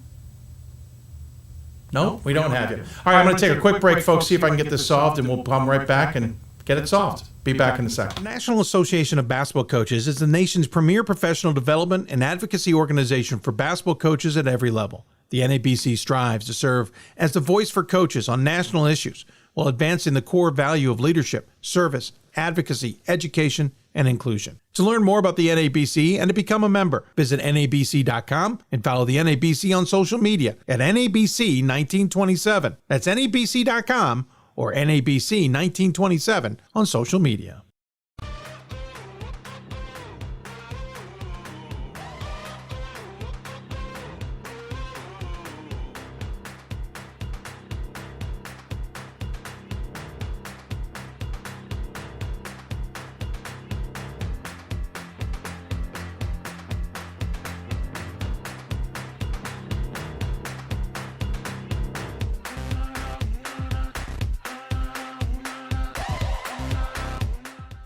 We've got more schools than Division I, more fans than Division II, and more upsets than March Madness. There's nearly 850 programs with over 11,000 games leading to 2 national championships. And we've been covering it all for over 2 decades. From Eastern to Occidental, from Puget Sound to Piedmont, from Southwestern to the University of New England, and from Hope to Calvin. Nobody covers Division III basketball like we do. We're D3Hoops.com at www.d3hoops.com. It's on us to stop sexual assault. In any way that we can. To get a friend home safe. To never blame the victim. It's on us. To stand up. To make our community safe for all. It's on us. It's on us to look out for each other at parties. It's on us. To be more than just a bystander. To step up and say something. It's on us, all of us. To stop sexual assault. Learn how and take the pledge at itsonus.org.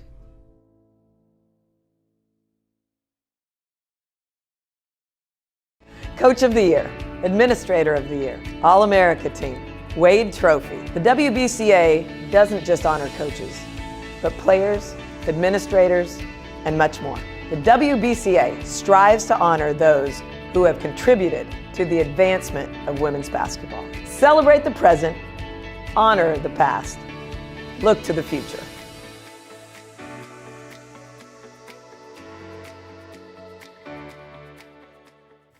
Welcome back to Hoopsville, everybody, as we try and solve, of course, the technical issues that always plague us on this show that seem to come up out of nowhere. Not the most friendliest of things to do, and I apologize to anybody who tuned in for Visconti. We do plan to bring him here. momentarily. But it just seems to just give us a little hang-ups every once in a while. We're going to try this a little bit differently. We'll see how it picks up. If you have a little bit of an echo from me, folks, just deal with it as I figure it out and get it solved for you. But joining us on the Hudl Hoopsville Hotline to talk about his basketball team and getting back to the championship weekend, it is George Visconti. And George, welcome back. I appreciate it. How are you? And congratulations.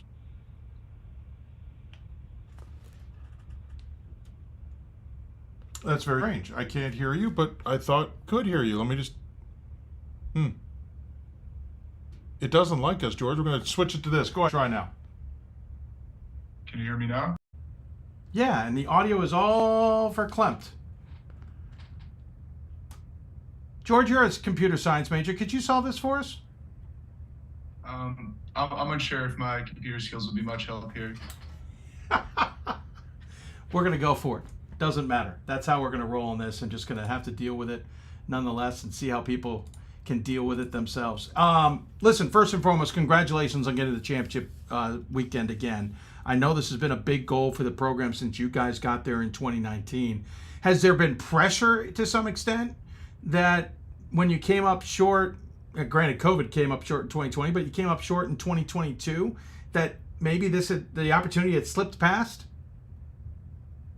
I think returning from COVID, I don't think that's what we were kind of thinking about or worried about. You know, when that season kind of ended, I think Coach Kosmowski kind of did a great job with like team mentality. You know, what he kind of conveyed to us was, you know, what's about to happen globally is much bigger than Division III hoops. And although we would have loved to compete for a national championship that year, you know, things got cut short. And yeah, as I kind of said, D3 hoops wasn't the most important thing in the world that year. So we kind of all understood that and, you know, moved past it. You know, well, now that we're a couple years removed, you know, I'm maybe a bit more bitter, honestly, today than I was, you know, the day the season ended. But, you know, we always talk about our three goals before the season: to win the conference championship regular season, win the tournament, and then a national championship. But once we kind of talk about them, we kind of like to tuck them away. The analogy we use is put them in an envelope and put them in a drawer, just because if you're thinking about that, you know, every day in each practice, that could definitely be a little pressuring. But I think we have a really positive mentality about it. And I think that leads to a pretty stress-free environment, truthfully. Oh, hats off to you guys on having that clear-headedness, for lack of a better description. And I talked to Coach Kosmowski, and I know you guys went into that year of unknown, the 2021 season, where it wasn't known if there'd be even a tournament or even a season or any of it, and made long-term decisions on that. And that's why you're still around, to be able to have this opportunity. That's a big commitment in terms of academics. Yeah, absolutely. I think it really speaks to how much, you know, our guys tend to just love being a part of this program and love, you know, competing with one another and, you know, ultimately just being, you know, around each other. I think we had, you know, around 2/3 of the team chose to take a gap year. And, you know, as you said, it's a huge decision academically. And for a lot of our guys, like career-wise, that's also a big choice. You know, some of the guys that kind of just continue to go through and not take the gap year, they had like amazing things lined up for them career-wise. So, you know, you really can't blame them there. But it was definitely, you know, a really tough choice for most of us, but you know, clearly it was the right one for myself and some of my other teammates, like, you know, Julian Levin, Colin Shaw. We're so happy to be you know, back in the Final Four. Yeah, you should point out you're a computer science and applied mathematics double major. In other words, bravo. You've got enough on your plate to be a 4-year starter for the program on top of that? That's a lot. How do you balance it all? Yeah, you know, it could definitely be a lot at times, but fortunately, I think, you know, I have an amazing support system here, just with, you know, my teammates, you know, the coaching staff, and then obviously, like, you know, my family and stuff like that. Fortunately, you know, what we kind of always, you know, tell freshmen is, like, whatever you're, you know, about to embark on, whether it's like a major or some, you know, challenge academically, someone on the team has probably already faced it. And, you know, kind of hearing that as a freshman, it's kind of a good feeling, because, you know guys before you went through it. So, you know, they're experienced, they'll have some wisdom to pass down. And so I think we really, you know, lean on each other to, you know, handle the academic rigor that Swarthmore College has. And the college does a great job. There's so many free resources. I think the staff and faculty here is amazing. these professors will just have office hours. It seems like all day sometimes where you can just go and chat with them, about your academics, but then also just like build a relationship outside of the course as well. It's a really amazing experience for all students, I think. Yeah, pretty amazing. Scranton, Swarthmore has made a bit of a change in terms of embracing athletics, it would seem. Is that from your perspective as well? I think I get that a little bit. I'm sure people, even a couple of years before my time, experienced that even more so.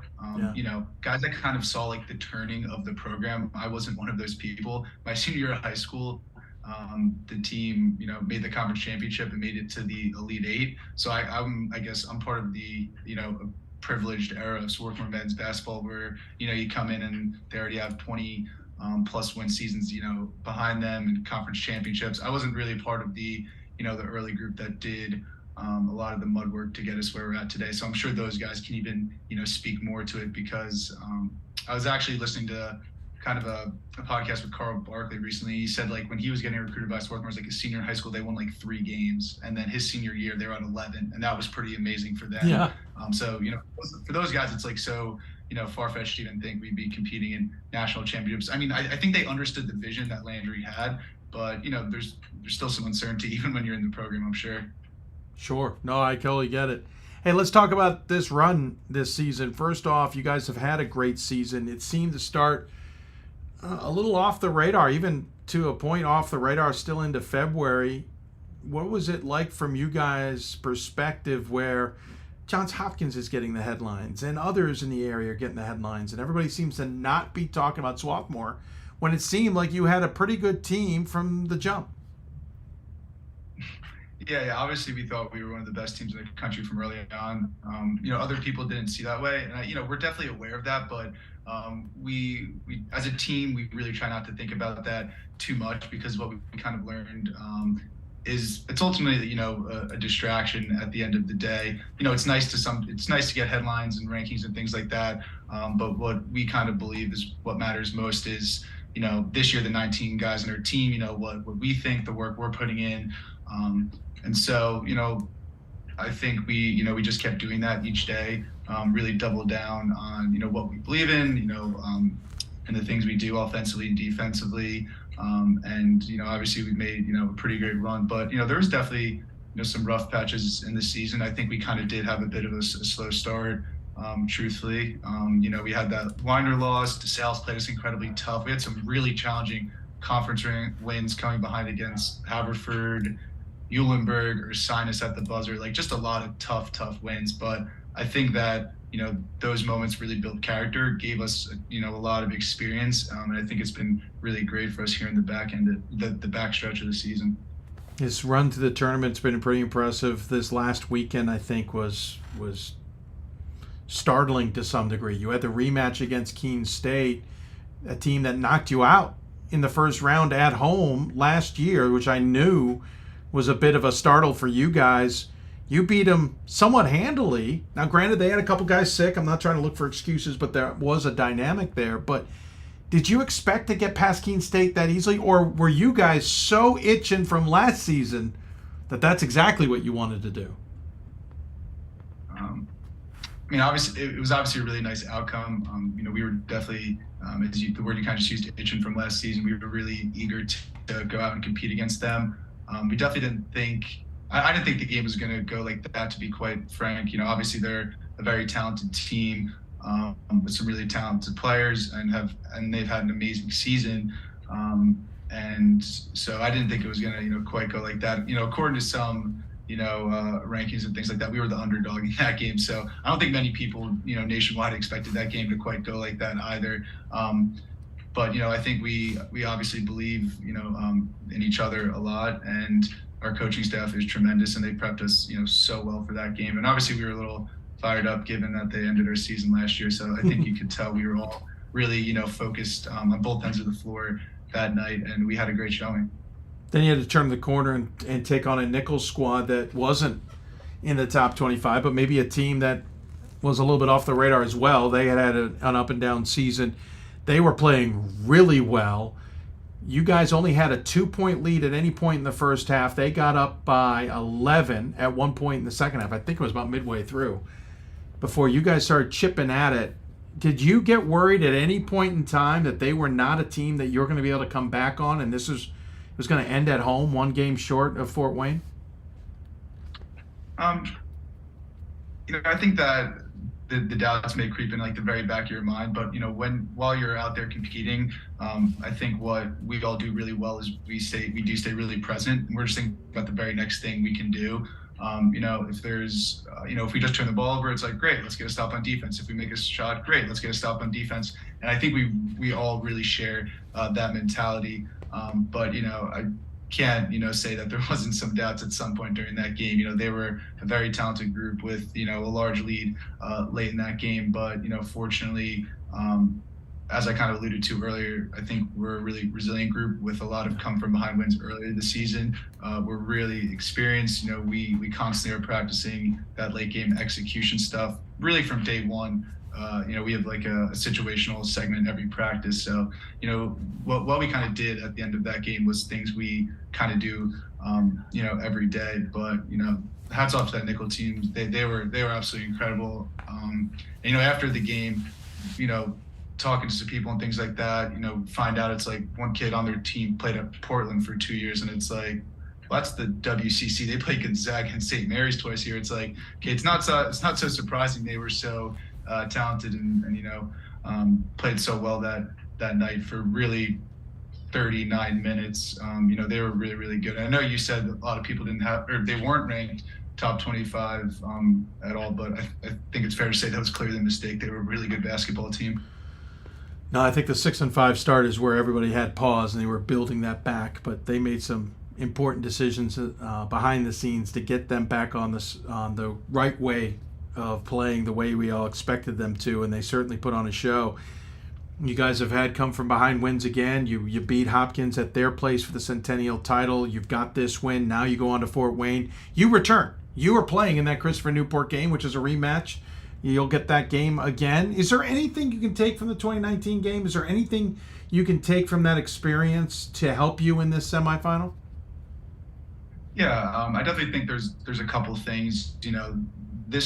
That weekend was unbelievable my freshman year, and Division III and NCAA does a great job to make that weekend feel really special, because oftentimes what we're doing on a weekly basis has a real small college feel, especially over winter break when we maybe get like 100 people coming to our games and stuff like that. So that weekend's truly it's a truly special weekend, and we want to enjoy every second of it. I think we're all incredibly grateful for it, especially me, Juli, Levin, and Colin Shaw have been there before, because as freshmen we kind of walk onto the squad that's clearly really talented, with people like Zach Odell, Nate Schaefer, Cam Wiley. You make a Final Four and a national championship game your freshman year, you don't realize how hard it is, and then you kind of go empty 2 years and you realize how challenging it is. And so I think the biggest takeaway for us from that experience is that I think especially the national championship game, not many people had us there to start the season once the tournament starts. So I think we were pretty happy to kind of just be there. Truthfully, I think that kind of showed in how we played. And contrasting out that Oshkosh team, who I believe was there the year before and just lost. So they came out incredibly hungry and had an amazing game. And so I think the message for our team this year is anything that's not going on within 94 feet is really just a distraction. And kind of nonsense. We really just need to focus on, playing basketball this weekend. That certainly makes sense. It's going to be a good battle. Christopher Newport, any ideas of how you guys match up with this version of the captain's team? Not exactly. I feel like, our coaches are still watching film and things like that. We've talked a little bit today. I mean, I know they're an incredible program. They were, amazing my freshman year, and, you kind of follow them throughout my time here, and they're, an incredibly talented team, always highly ranked, great coaching staff. So I'm sure it'll be an amazing game. Looking forward to it. Well, we're looking forward to seeing you there and getting to see you on the floor once again. Congratulations on a really great season. Really impressed. You guys got through a Centennial Conference that got a little bit more competitive this year, George. Before we let you go, I'd love to get your take on how you've seen that conference evolve in your time with SWAT. Yeah, absolutely. I think I'm kind of, leaving the conference when it's at its strongest. I think it, has grown a lot over the past 4 or 5 years. When thinking back, I feel like my, first couple of years was almost kind of like a 2-horse race with Hopkins and us. And then since then, I think a lot of teams have made, tremendous strides, with Gettysburg and Muhlenberg. Gettysburg was one of our losses this year at their place. And I mean, they're a really talented team. They have a really young core, actually. I think they're returning most of their guys. Yep. A couple I think one made second team all conference, one was honorable mention. So, that team especially stands out to me being, very talented and tough. And I'm sure they'll be, very competitive next year and the years to come. So I think it's really great. And for me, as a senior, it's just been really fun. It's kind of cool that, your last year playing in the conference, it's at its best and it's most competitive. Like that's what you really, love to see a competitor. So it was a blast competing in that conference this year. I know you got games ahead of you, but after that, the season ends no matter what happens this weekend. What are your plans? Do you hope to continue playing somewhere? Are you going to take this double major and do something a little bit non-basketball-esque? Yeah, kind of the latter. I'll be working at Twitch when I graduate. Twitch is like a live streaming platform. I'll be working as a software engineer with them. So, yeah, no, unfortunately, no more basketball. But, yeah, I'll definitely be back next year in Tarble Pavilion to root on the guys. That's for sure. If Twitch has got a pickup team or looking for a squad, you could always just walk on and stun them a little bit. Yeah, probably. Who the heck is this guy? Yeah, right. And then immediately picking you every single time they need a player. George, you're on my team. Yeah. Hey, George, thanks for the time. Congratulations. Good luck this weekend in Fort Wayne. Look forward to seeing the game starting on Thursday, of course, this year. A little bit different with the day off in between. As always, give the guests the final word. Any final thoughts you'd like to share with those who might be tuned in?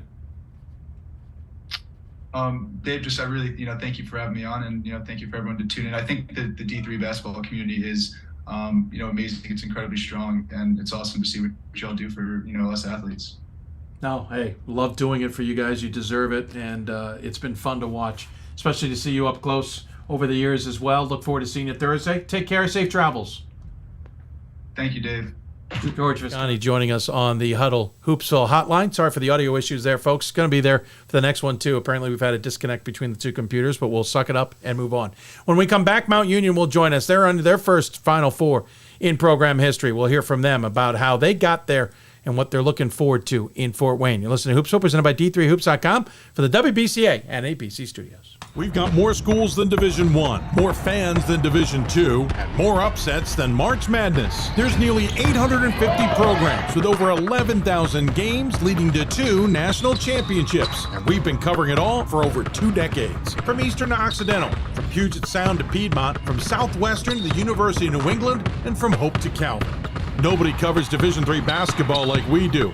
We're D3Hoops.com at www.d3hoops.com. Coach of the Year, Administrator of the Year, All-America Team, Wade Trophy. The WBCA doesn't just honor coaches, but players, administrators, and much more. The WBCA strives to honor those who have contributed to the advancement of women's basketball. Celebrate the present, honor the past, look to the future.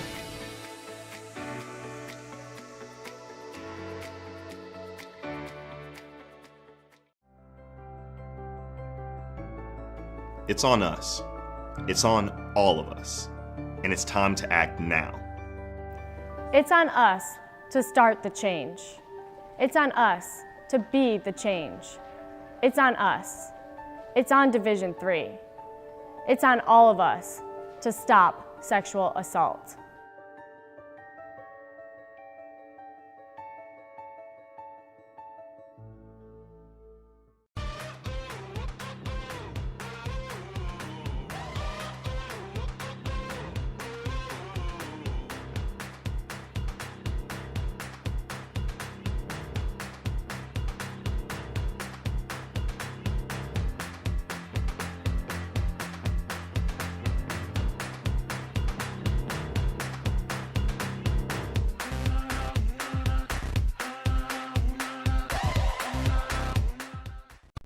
I learned a lot of valuable lessons playing college football.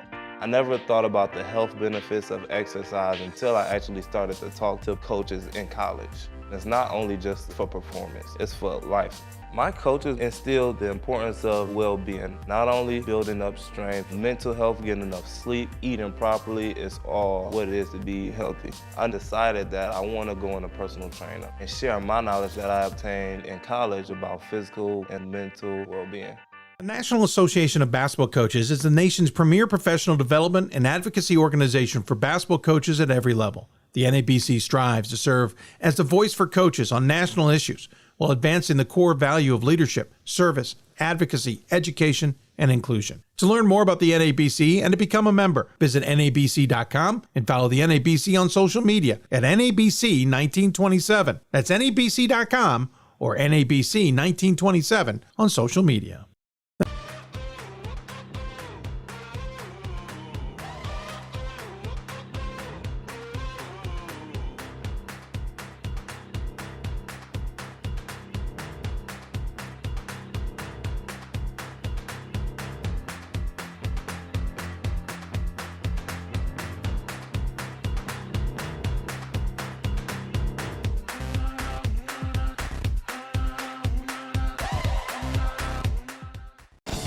These are your teams, your players, your community of fans.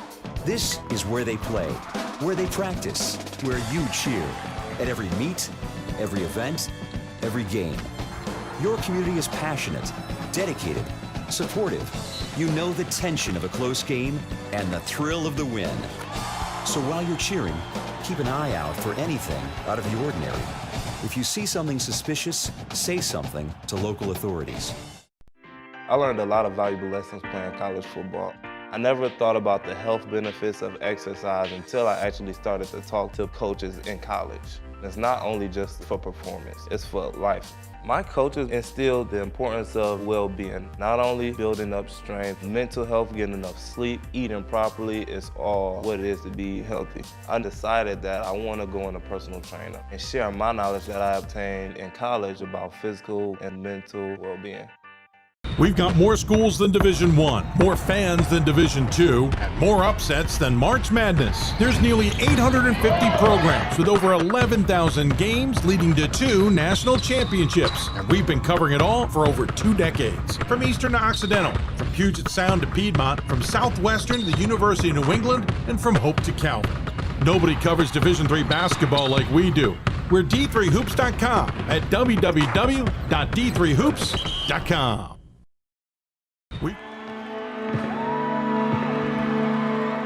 Great moments are born from great opportunity. That's what you have here tonight.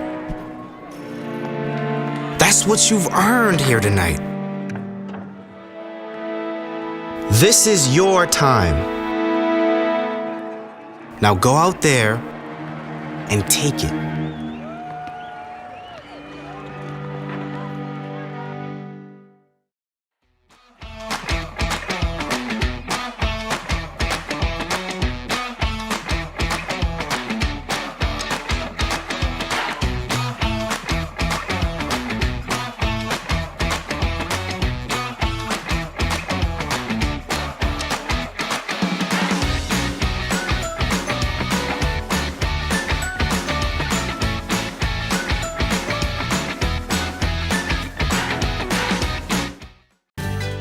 Welcome back to Hoops, everybody. We're running a little bit behind. We're going to pick up the pace here a little bit. We're still talking about men's basketball. One of the teams, another team that's making its first ever trip to the championship weekend is the Mount Union Purple Raiders. And of course, as we joked earlier, they're going to be taking on the Whitewater Warhawks, which in football as a semifinal would have a lot of fans absolutely in uproar. Unheard of how they're being treated and how they were bracketed in this tournament. But of course, in our world, we don't mind it so much. It's kind of nice. It all works for us. To talk about it, give me a second. We're going to get them here as we had remember we had that glitch earlier? Didn't want to work? Well, it's still around. So joining us on the Hudl Hoopsville Hotline is Mike Fuline and Jeffery Mansfield. Trust me, they're there. Jeffrey's having technical issues and we're having technical issues. We'll get them all figured out. But they're joining us on the show. And Coach, I'm going to test this because I'm not sure if the audio is working perfectly yet. You got to be thrilled with getting to the Final Four, right? I think we've had, I think I said before, we've had some really good teams, Dave, over the last 8 or 9 years, and to finally get over that hump, get an opportunity to play. And, we played great teams the last 2 weekends, so well coached and some tremendous players. So to be fortunate enough to represent that side of the bracket, we're humbled by it, we're grateful, and looking forward to a fun weekend. I'm not sure if fans are able to hear you as well as I can see it on my end, unfortunately, because it just doesn't want to work properly. We'll try it one more time. Coach, when you listen, you had to battle through it too, because you had some tough teams to get there and get the chance to play. You didn't have an easy bracket. You also had a bracket that featured upsets along the way, like Lancaster Bible knocking off NYU. You had to be on your toes a bit, didn't you? We did, and there's such different styles. There's so many different styles that we faced. That first game, Dave, we were a nervous wreck. Anderson was a very talented team. Played probably one of the styles we haven't seen a lot of, and after last year trying to get that off our back a little bit to be able to win that first one, we kind of exhaled. I know I did. And then after that, we just kind of played. We played some great teams, man. Some really good, talented teams. Lancaster Bible played tremendous all weekend, and then to have an opportunity to play against North Park, who, man, they're tremendous too. And they had some tremendous guards and played with some passion. So that you knew it was going to be difficult, but we're very excited to move on. Sorry for the audio, folks. It's not how we wanted it dialed up, but it's working nonetheless. You can hear him. Mansfield's with us. Trust us. He's in that picture with us. But Jeffrey, from your perspective, how impressive is it to get this program to where it is now? Like Coach said, we played some teams that had a lot of different play. Lancaster Bible really got after you, and North Park was a super physical team. So just to get this program to where it is now is just an incredible moment, and hats off to the coaching staff and the players. At what point did you think this was possible? Like, did you guys know it at any point in that last game against Oshkosh? Did you feel comfortable at any point in that game knowing that you had them by a certain point and you could probably beat them, or was it never until the final horn? You can never ease up until the game's over. Basketball is a game of runs, and teams are very capable of coming back from, whatever it may be, 20 points down, whatever. I think it was within 10 most of the game, so it was never like an easy, all right, we can breathe now, until that horn did sound. Coach, from your perspective, how was this run? Because there had to have been some sweating moments. There also had to be some proud moments. You had, again, a Lancaster Bible team that took out NYU. That you then had a North Park team that has been having a magical season that had gotten past WashU along the way. And then you had Oshkosh, who had knocked off Rowan, who was a darn good team. It had to have been moments that were keeping you on your toes most of the time. I don't know if we've slept the last couple of weeks, and those teams definitely had a lot to do with it. Like I said, a lot of those teams too have been there before. Those programs have won national championships. This is our first time going around. Being at home, Dave, was a big deal, right? It's such a big deal to be at home, and so as much as the nerves kind of settle in, and then the ball goes up, and our guys just play. They bring an ease to me. Guys like Jeffrey, and Colin, and obviously Christian and Darrell. Those guys have done this for a while. Braden Poole was on this team in 2019, 2020, and Logan Hill. So the experience has been there. The experience of playing in those games, but not like the experience of the teams we played or will play this weekend. So, we're kind of going in new, fresh, and I think in a lot of ways that may help us a little bit. Well, yes, certainly new, certainly fresh, certainly a different look for you. It's a first ever chance at a championship weekend for this men's basketball program. I know you've been knocking on the door for, five some odd years, Mike. You finally broke through. Admittedly, it wasn't easy, and I'm curious what your emotions were once that horn blew and you knew you'd done it. Well, there's a heck of a lot better coaches than me who have been coaching in Division III, that haven't had an opportunity to get there, and I realize that. So you feel grateful, you feel a little guilty too at times, to be able to coach such great guys who have stayed healthy for the most part, throughout the season, and to see it all come together, because this is their chapter. I tell them all the time. As coaches, we get to turn the page. A lot of these guys don't. Like Jeffrey, this is it. The cool part is, when the last weekend you're playing, right? So we know this is our last week together. Today was our last Monday together as a team, and that kind of brings a nice feel too. There's going to be some closure, so there's nothing to fear. There's nothing to hide. We're going to be who we are. And we're just going to go out and play, and we're going to try and enjoy it as much as we can. I know Jeffrey would tell you I was a little tight in practice today, a little irritated trying to play this whole thing up. But as the week goes on and the game starts, I think we'll be ready to go. Jeffrey, did you have any appreciation of the moment and what it meant to the program when that horn sounded?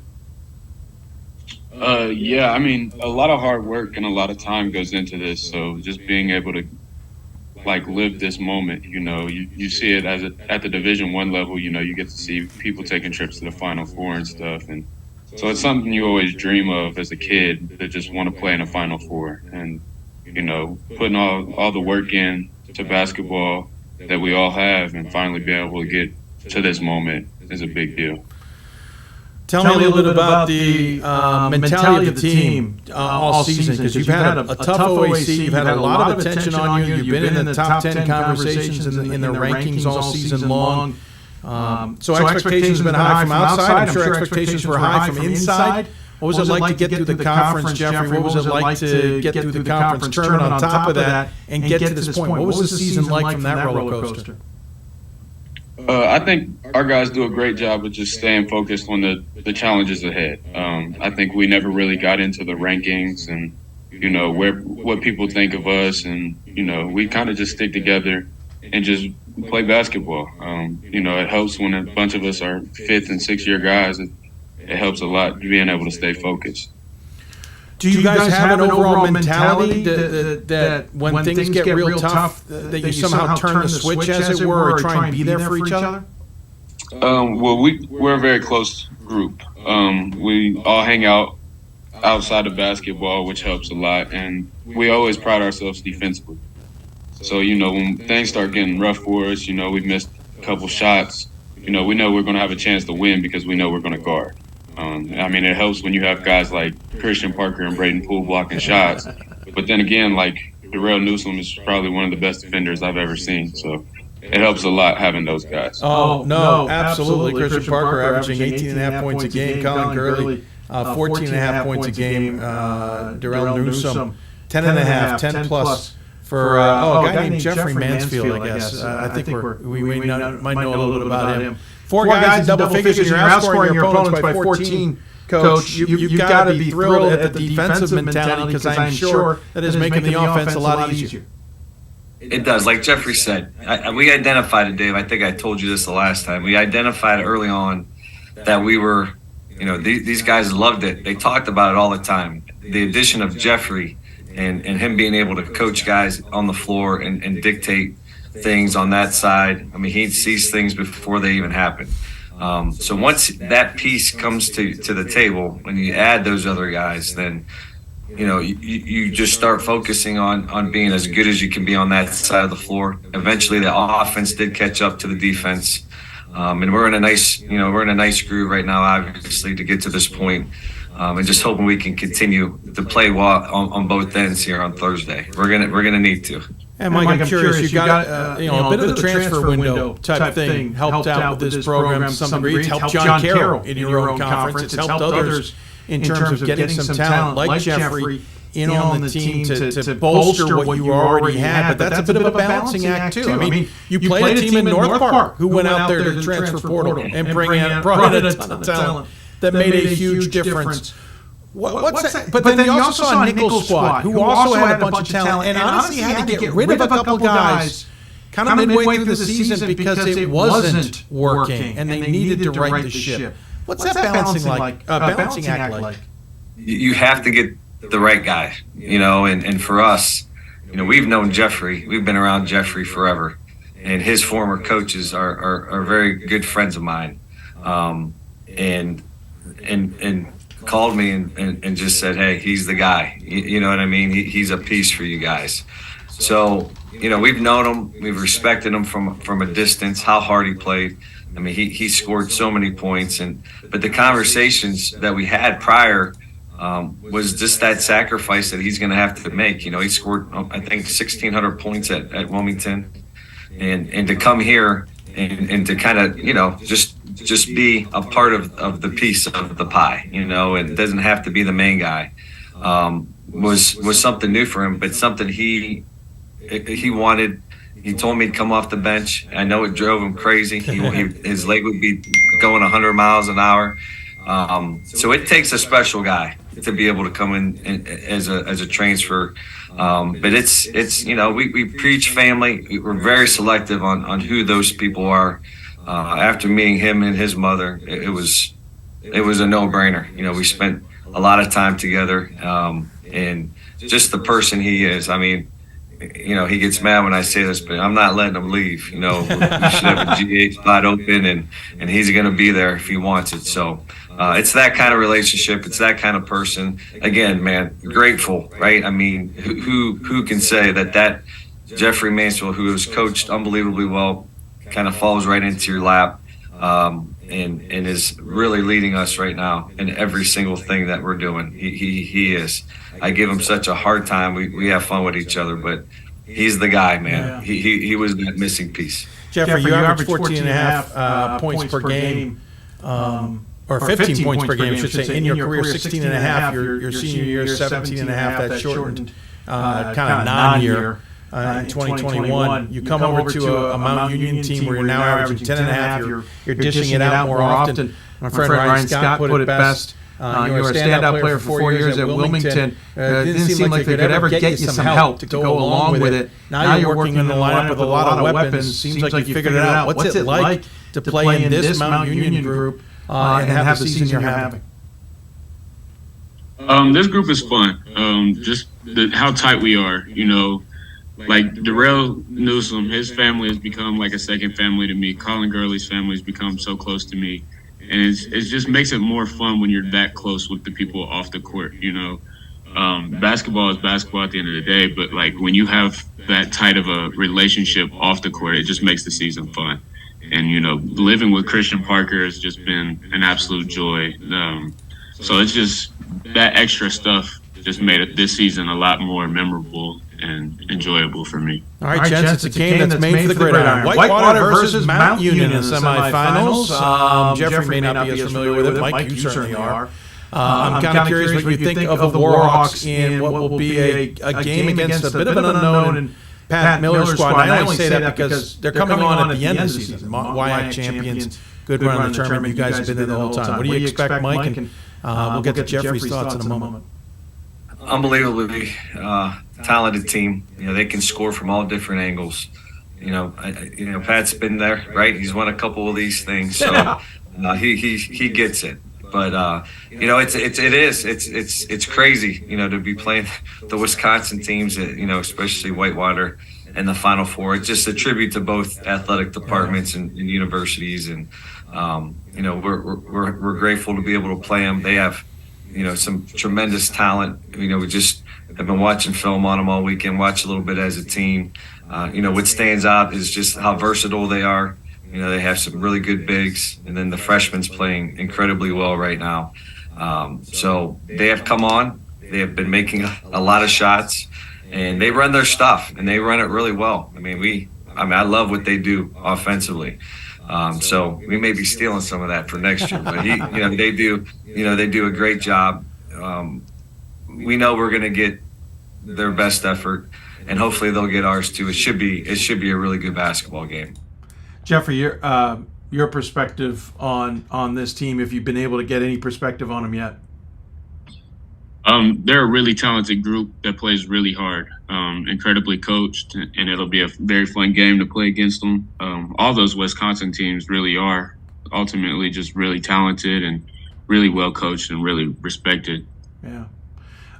Maybe I'm making more of this than it needs, Mike, but I kind of find it interesting. Lenny Reich not only leaves the school, but unfortunately leaves us. In the past year, the football team certainly has a tremendous season. Now you guys have made it to the Final Four, and I know there's other programs who have had great seasons as well at Mount Union. It's not just the two of you, but to me it just seems a little apropos. What's it like to be going along here to these great heights, but without Lenny? Yeah, it's a little surreal.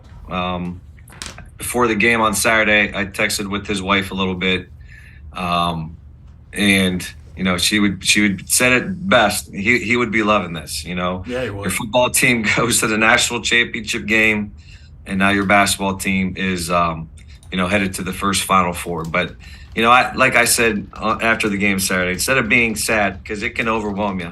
Right? It can overwhelm you. So instead of being sad, we're proud of it. We wear them on our chest. We get to do it now in a national scene where they can see that Lenny patch. But it does make you reflect. It makes you reflect on how important life is, how fragile it is.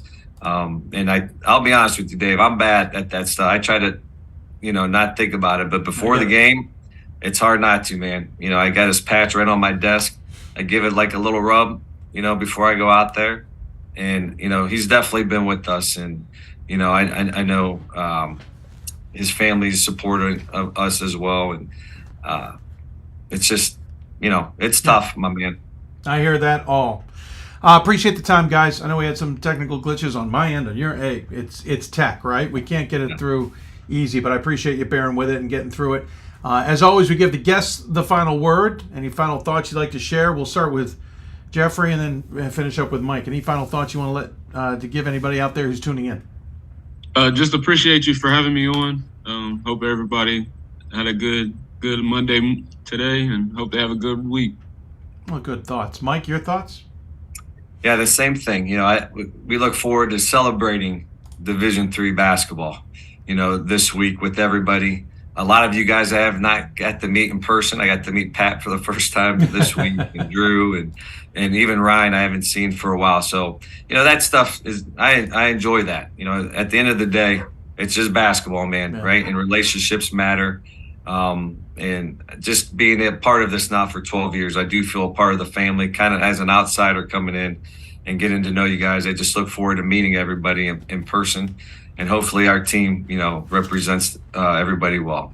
I'm sure they will. Congratulations yet again on the accomplishment. I know it's been a long time in the making. We'll look forward to seeing you on Thursday. And I know it's not as far as everybody else, and I will kind of drive the similar route, but safe travels, will you? And just make sure it's plowed ahead of me, okay? Absolutely. Absolutely. Look forward to seeing you. Awesome. Thanks, guys. Take care of yourselves. Thank you. Mike Fuline.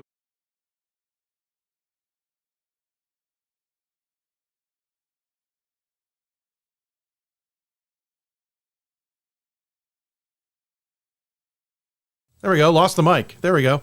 Thanks again to Jeffery Mansfield and Mike Fuline from Mount Union for joining us on the Hudl Hoopsville Hotline. Appreciate them taking the time to join us and getting through some technical difficulties there. Certainly appreciate their time and appreciate their efforts. When we come back, we're running a little late, and we're hopefully he's still there.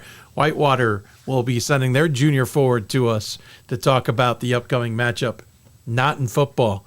We'll listen to Hoopsville, presented by D3Hoops.com for the WBCA and ABC studios. The National Association of Basketball Coaches is the nation's premier professional development and advocacy organization for basketball coaches at every level. The NABC strives to serve as the voice for coaches on national issues while advancing the core value of leadership, service, advocacy, education, and inclusion. To learn more about the NABC and to become a member, visit nabc.com and follow the NABC on social media at NABC 1927. That's nabc.com or NABC 1927 on social media.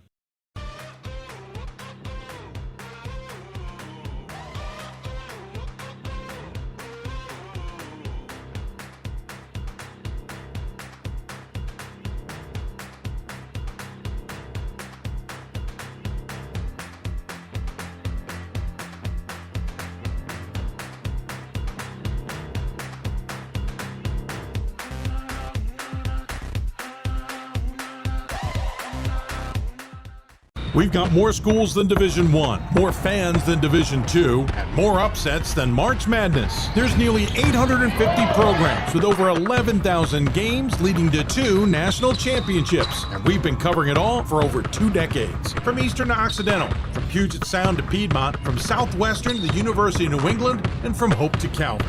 Nobody covers Division III basketball like we do. We're D3Hoops.com at www.d3hoops.com. It's on us to stop sexual assault. In any way that we can. To get a friend home safe. To never blame the victim. It's on us. To stand up. To make our community safe for all. It's on us. It's on us to look out for each other at parties. It's on us. To be more than just a bystander. To step up and say something. It's on us, all of us. To stop sexual assault. Learn how and take the pledge at itsonus.org.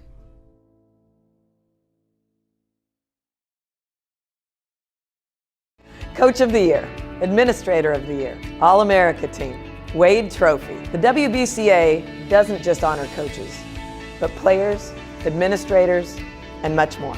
The WBCA strives to honor those who have contributed to the advancement of women's basketball. Celebrate the present, honor the past, look to the future.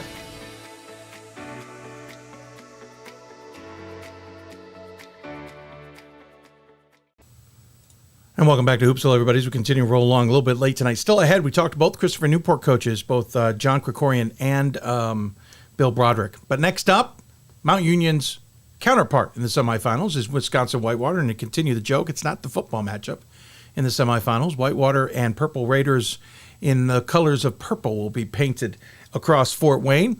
Whitewater making it as the WIAC champs, unranked, though they are receiving votes in the top 25, 31 points to be exact, had a tremendous weekend. They've had a tremendous tournament in general, but they had a tremendous weekend, not only to get past, sorry, just drew a total blank. Oh, they had to get past Johns Hopkins in a bonkers finish of that game, but then knocked off Oswego, who had knocked off the number 1 and defending champs, Randolph-Macon in the previous round. Joining us to talk about it and to have a little understanding of the entire season is it, I hope I got it right, Trevon Chislom. Is it Trevon or is it Trevor? It's Trevon. It is Trevon. Okay. You never know some days. Joining us on the Hudl Hoopsville Hotline. Appreciate you taking the time. First and foremost, congratulations. I have a gut feeling at some point in the season you guys did not have necessarily Fort Wayne on the radar, right? We definitely did not. I mean, we were honestly, like, we really wanted to get here. Obviously, we had a lot of things happen over the year. Yeah. And like, it was one of our main goals, but it wasn't really on our radar, to be honest. And it's kind of cool to just be able to go there and be able to experience that. Yeah, 25-7 on the season. You guys had that run through the WIAC, which was a little stumbly. But since the loss to Oshkosh on February 8th, you guys have been rolling. A lot of people talk about the lacrosse game around January 25th as kind of being the call. Even the January 24th game against lacrosse kind of gave you guys a lot of confidence and a lot of expectations to some degree. You rolled through that to a conference championship by beating Oshkosh. At some point, it must have felt like everything was just starting to roll in the right direction. Oh, yeah, for sure. After that game, we really started to just lock in what we had to do to win games. And after beating Oshkosh in the tournament, we knew that we could do bigger things in the NCAA tournament. Well, you beat Wabash, who was a semifinalist last year. You beat them 90-83. You then knock off Case Western Reserve in a tremendous game. You guys are up big. They come back. They take the lead. Then you get up. Then they come back on you, and you're holding on to dear life. You win that one. Just tell me a little bit about just that, because you're playing at Case Western, so you've got the travel in there too. What was it like to get through that game, and how hard was it when they came back on you and took the lead not to fold over right there?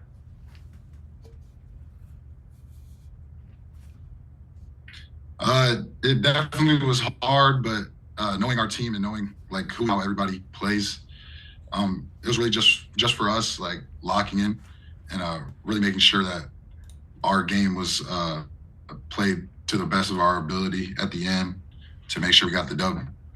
Our team really is really good at those situations at the end of the games. We really just focus on what we need to do to get the wins. You then headed to Randolph-Macon. Not exactly close. I looked at the travel. Did you guys flew out of O'Hare? Did you fly into Dulles or did you fly into Richmond? We flew into Richmond. Oh, okay. Well, that's at least a little bit better. Could have been worse. Could have been into Dulles. And then you played there against Hopkins in what was just an insane back and forth affair. I couldn't get enough of watching it because it felt like at one point Hopkins had it in hand. You guys were down 6 with 12 seconds left. You guys got into this fouling mentality. Did you have it kind of on the playbook that Hopkins maybe was going to struggle from the free throw line and you could maybe chip at him through just fouls? Yeah, going through our scout on Hopkins, one of the main things we focused on was that they weren't the greatest free throw shooters. They really only had like 2 or 3 people who shot above 70% from free throw. So it was like one of our things, like if we're down, we got to go at the people who can't really make free throws at a high clip. So it kind of really helped us that we knew that, and we really focused on the scout to get that done. Trying to find it, and I can't seem to see. I know you guys hit 2 free throws. I'm looking at overtime. That's why it doesn't make any sense. I was trying to find the second half because you guys worked your way back and you were down 1. No, correction, down 2 and had to inbound the ball and get a shot to tie or win it. Actually, before that, where was it? Miles Barnstable makes a layup with 3.5 seconds left to go in the game. I think it was him, or 8 seconds left, that cut it to 1. Was that part of that mentality again? You're down 3, and you went for the layup instead. Was it again, okay, we're going to get the layup. We're going to get 2 points that way. We're down 1, but we can foul and maybe get a chance at it. Was it still part of that mentality? Yeah, that was definitely one of the main things because we knew once we put the press on them that we can force them to throw to a free throw shooter who doesn't shoot that great. So we could like force them to shoot free throws and have to make them, and then we could come down and try to score or at least get an attempt. Listen, the attempt looked like it was done. The ball goes to the sideline. It's going out of bounds. It's chucked back into the middle. I don't know what it sounded like because I couldn't hear the audio, but there was a whistle probably at the horn or right about that time. Did you guys think it was ended right then and there, or did you know a foul got called and you're going line to shoot 2, down 2? Honestly, at the start, we didn't know what it was because we did hear the horn. But we then looked at the ref and we all got really excited. And we knew once he was going to the line, he was making them. So it was really, it kind of like filled my heart back up. My heart dropped before it, but it filled it back up. Hits both free throws. You go to overtime. Long story short, you end up winning that game. Also, they came from behind, took the lead. You came from behind, got the win. Big win. But then you have to take on Oswego. You guys had a fascinating battle plan against Oswego in that game. Kind of flipped the switch on them a little bit. How hard is it to take a game plan you're finding out about a team, let's say 12 hours at best, before you're going to get a chance to execute it and then go execute it? It's definitely hard. But with Coach, he always tells us to really lock in on the scout, and he tells us without knowing that, it's pretty much unlikely to win a game. So we knew that the whole day that we had to really go through the scout and really read up on who was going to be their best player, and really try to lock them down. And we did watch a little bit of their game the previous day after ours, so it was kind of good to like see how they played and what they were going to do, and just really go through that in our shoot around and really lock in. You guys are a young team. To some degree, you aren't really supposed to be here, right? I mean, you're playing with all the house money and then some. Huge win on the road. You're going to the Final Four, and again, wasn't circled on the radar. What's it like in the locker room right now? Man, the energy's high. Everybody's just really pumped up. We're all ready for this big experience. A lot of people in our locker room, or even at our school, really didn't expect us to do this, and we heard all that outside chatter, and we really just wanted to prove them wrong. So it really it feels great, and hopefully we can come out with the natty at the end of this. Well, that would be certainly amazing. It's been a while since Whitewater has been to the championship. Of course, they've won a few. You guys know the history.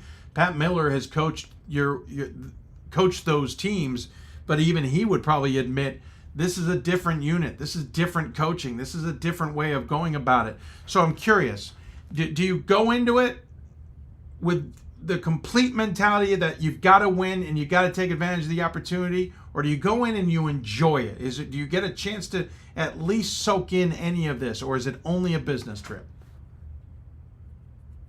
It's kind of a mixture of both, but more or so a business trip. We're really out there to win games and really put on for Whitewater. It's not like yeah, he wants us to have fun. He wants us to enjoy this moment because not everybody gets this moment. But he really wants us to also lock in and really win games. And knowing Pat, he's just a winner himself. He'll tell you, without winning, you really got nothing. So it's kind of all from there. I hear you. Quickly, tell me about your team. You've got the Barnstable brothers. The freshman's leading the way, Miles, at 16.2 points a game, though his brother Delvin has got the lead in rebounds at 6.2. You guys all hand out assists. You all grab rebounds, including yourself. You're in the middle there at 15.7 points a game. But give me a sense of the Barnstable guys and the rest of the team. What makes it click? Introduce us to anybody who may not know the team. Honestly, it's really just like how well we mold together. At the start of the season, we really didn't know how to play together, and we knew that we had a lot of depth and a lot of scores. So it could be anyone's night out there at any time. Like our last game, Carter Capstrand really went crazy out there, and he was really the main one who got us that win. He was getting every board and he's scoring a lot. But just our team, we're not selfish. Everybody passes the ball, everybody rebounds, everybody does everything. So it really just helps us knowing that people want to see others succeed and they want to see the team succeed as a whole. Do you know anything about Mount Union yet, or have the coaches been pouring it over and not getting you guys to that point yet? That's not where you are yet. We haven't gone through anything really in depth. We just know that they're a really physical, really big team, and they really know how to play basketball. They're kind of like us in a sense that they have a lot of scores, a lot of people who can do things on the court, and it's going to be a great matchup. Hey, listen, I have it on good authority. There's no chance Coach Miller's listening to this and will never listen to it on demand. So you can tell us anything you want about him, whether it's letting us know about his coaching style, what's he like personally. Just spill the beans. What's Pat Miller really like? Man, Pat, he's honestly a great coach. He's a funny dude once you get to really know him. he seems like he's really serious if you don't really know him, but he likes to make a lot of jokes, a lot of like comments, I would say, that are just really funny. And sometimes in like the locker rooms and stuff, like he'll tell us things like about his old teams and stuff. It's just, he's just got a lot of stories and a lot of history, and it's just really fun to play. Yeah, he's been around. Like behind. Yeah, he's been around. Yeah. What made you decide to go to Whitewater? Because my gut feeling is a guy from McFarland, Wisconsin, who was an all-conference member, an all-state honorable mention. I have a feeling there were a lot of Wisconsin schools calling you. Honestly, there really wasn't. Wow. I didn't really have that many offers or really that many people looking at me. But the one thing that made me come to Whitewater was that Pat came to one of my games, and he saw me dunk the ball off the backboard, and he was the only coach who ever really came to one of my high school games and talked to me after the game, and that kind of just like sat with me, and I really enjoyed it. So when I came to Whitewater on a visit, I liked the school, and it was all set from there. Oh, that's pretty cool. I'm curious if when he's coaching, when he's trying to get you guys into a new gear, does he try different tactics? I'm always curious. Is there the tough love? Is there the loud and boisterous? Is it the arm around the shoulder? Does he try different tactics to try and get the message through? Because I thought I saw different tactics at play during the game on Saturday. Oh yeah, definitely. Some days he comes into practice, you can tell we're really good, like happy, and he's happy, and those are the days where his arms are around our shoulder. He's making a lot of jokes. And then other days you can tell when he comes into practice, he's really serious. There's not a lot of talking between us and him. It's just go, go, go. So it's really just all about how he's feeling, or like how the game's gonna be, or like what physicality we really got to play at. So he really sets a tone for the whole team. That makes total sense. Quick side note, has the football team come up and let you understand what this means to be playing Mount Union from their perspective yet? Oh yeah, definitely. A lot of my friends out here definitely have told me. they understand this is a big deal in their world. Yep, for sure.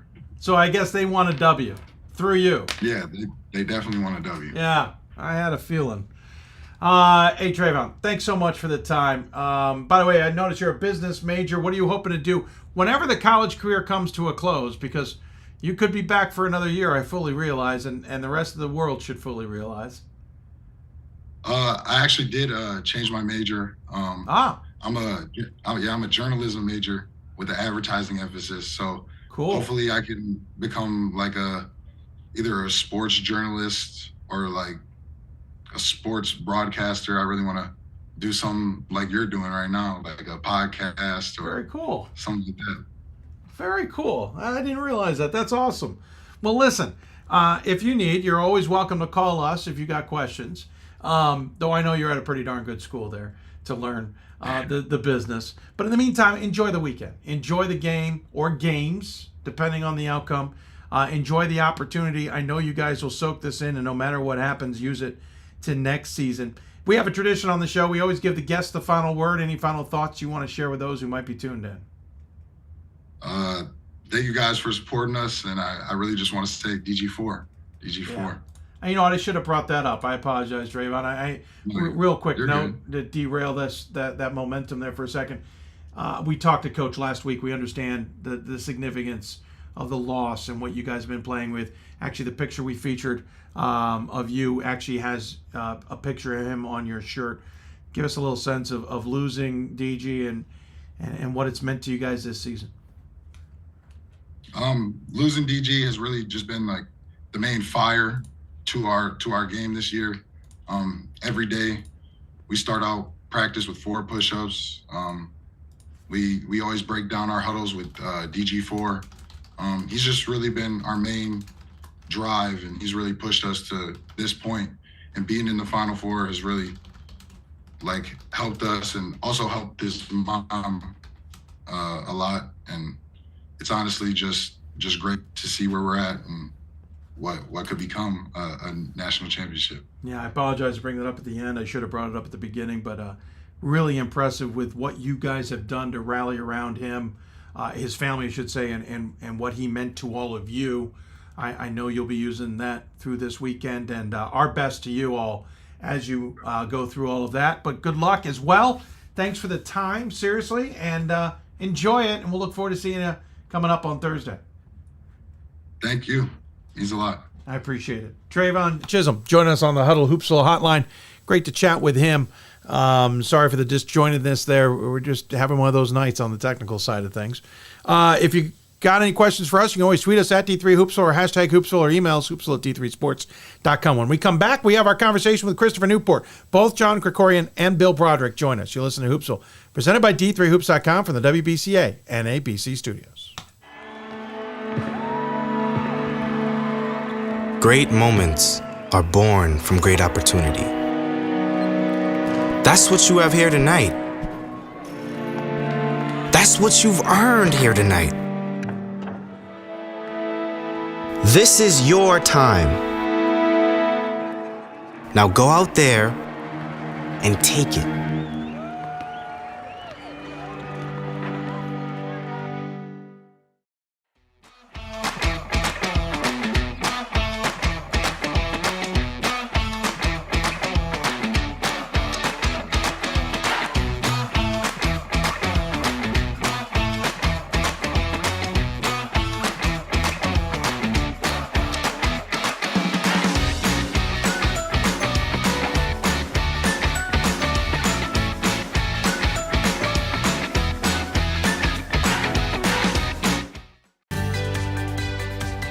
Responsibility is being accountable for your words and actions, first and foremost. It also is an obligation to be a positive influence in the communities around you. Being in a D3 program, you're going to have lots of different opportunities. You're not just an athlete, you're also involved in student life. Your academics are extremely important. We give a lot of our student athletes responsibilities right from the start by giving them leadership opportunities, by having them engage in the community, be a positive influence. That's being a responsible person. We've got more schools than Division I, more fans than Division II, and more upsets than March Madness. There's nearly 850 programs with over 11,000 games leading to 2 national championships. And we've been covering it all for over 2 decades. From Eastern to Occidental, from Puget Sound to Piedmont, from Southwestern to the University of New England, and from Hope to Calvin. Nobody covers Division III basketball like we do. We're D3Hoops.com at www.d3hoops.com. The National Association of Basketball Coaches is the nation's premier professional development and advocacy organization for basketball coaches at every level. The NABC strives to serve as the voice for coaches on national issues while advancing the core value of leadership, service, advocacy, education, and inclusion. To learn more about the NABC and to become a member, visit NABC.com and follow the NABC on social media at NABC 1927. That's NABC.com or NABC 1927 on social media. And welcome back to Hoopsville, folks. Running a little bit behind here, but I appreciate you sticking with us. We got one more segment to go here with Christopher Newport. Both Bill Broderick and John Krikorian joined us earlier today to talk about the captains, both teams making it to the championship weekend in their respective sports. We should point out that the last time it happened was 2016. It was Amherst men and women. Worked well for one and not the other. This time around, Bill and John talked about that. They talked about the camaraderie of the programs, everything that goes on at Christopher Newport. They also talk about the fundraiser, which at the time we talked to him had not hit its goal. Bill makes a promise that he was going to pay off the difference between where we finished and the $10,000. He's off the hook for that. Quick note, you can continue to donate even if we've hit our total. We'll figure out what Bill decides to do with that, but just keep that in mind.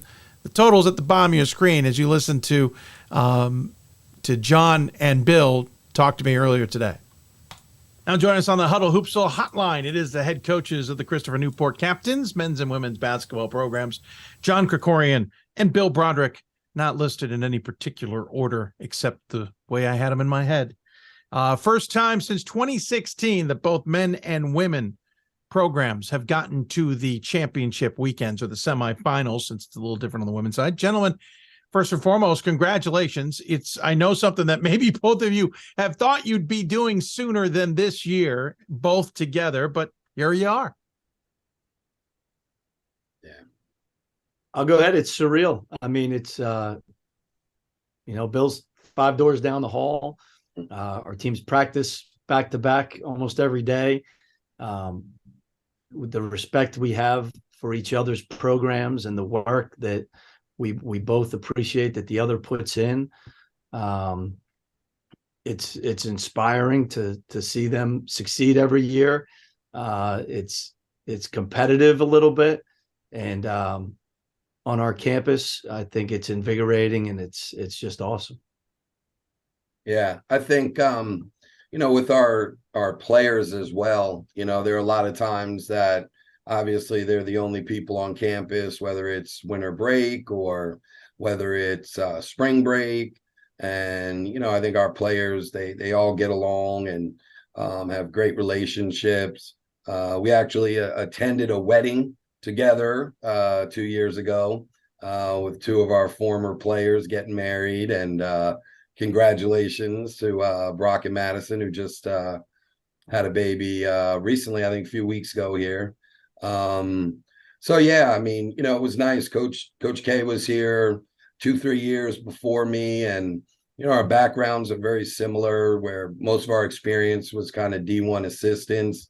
He did have a few years as D3 head coach of Merchant Marine, but he was very, very helpful for me, especially those first few years of, just really kind of seeing the differences between the levels and, how things operate here at CNU and on the basketball side. And so I'm just very, very appreciative of all of his help and really mentorship as we've kind of gone through this. And, like you said, I mean, I think competitive really only because we both want to be good, but if we're not doing well, I always want those guys doing well. And I think I think you kind of feel that on campus, period, for everybody, that they just genuinely really root for everyone. So it's pretty special. Freeman Center was rocking this past weekend, despite the fact no students were on campus. I was promised a band. I did not get it, and it's okay.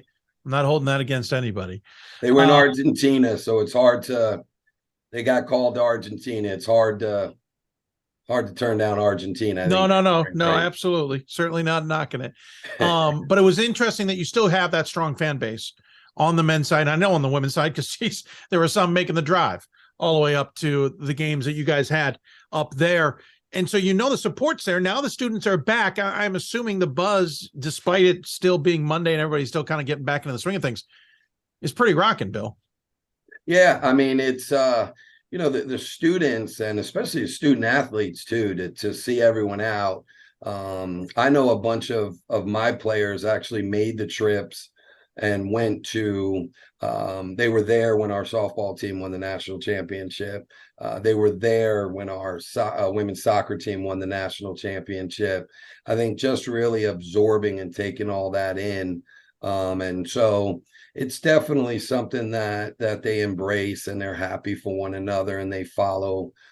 So it's a pretty special environment. And like you said, I mean, the community too. I mean, we, for a women's game, we had 700-800 people here for the first round, with no students, no band. We did have cheerleaders and dance team, which was awesome. But we really do get a lot of support from the community, which is awesome. Yeah, my son proving he's getting older, much to my chagrin. Definitely noticed the cheerleaders and dance team. John, from your perspective, you guys have to have the battle of who gets to be at home. The alternating can be disadvantage. Obviously, Bill kind of got hosed out of it last year, as we all know, but that's got to be tough too, because as much as you all want to support one another and you all have deserved to be at home, sometimes you do have to kind of pack the bags and get going, like you guys ended up having to do in the first weekend. Yeah, well, so if you're gonna give me the platform for this one, I'll take it. I mean, the first thing is that it has not affected just one of us, right? So we're very familiar with how this goes. it's impacted both of our programs who had deserved to host. So, it's just kind of been, hey man, I'm sorry, we had a good year. You're going to have to go on the road. And but I tell you, it genuinely hurts not only to be sent on the road when your players, it hurts them to be sent on the road when they know they've earned the right to be at home, but it also hurts to be at home when you know that the other team is going on the road and deserves to be at home. And, I will tell you, and I've been, really, it's maybe because it happens so infrequently, not a lot of notice is given to it, but there is not a doubt in my mind that we could host both the men and the women and provide an unbelievable experience that would rival any single site experience. And frankly, I'm disappointed that not more conversation's been had about it. I just know that it's very, very hard to get into the NCAA tournament. It's incredibly hard to have a team that is worthy of hosting. It is a huge advantage to be hosting. And when you earn that and don't have the opportunity to do it, it's, and then when you throw geography into the mix, which can also make it more difficult to host, it's hard to look your players in the eye and say, hey, you earned something, but you don't get it. And maybe somebody else who didn't does. And they ask questions like, well, why? And I don't have a good answer for them.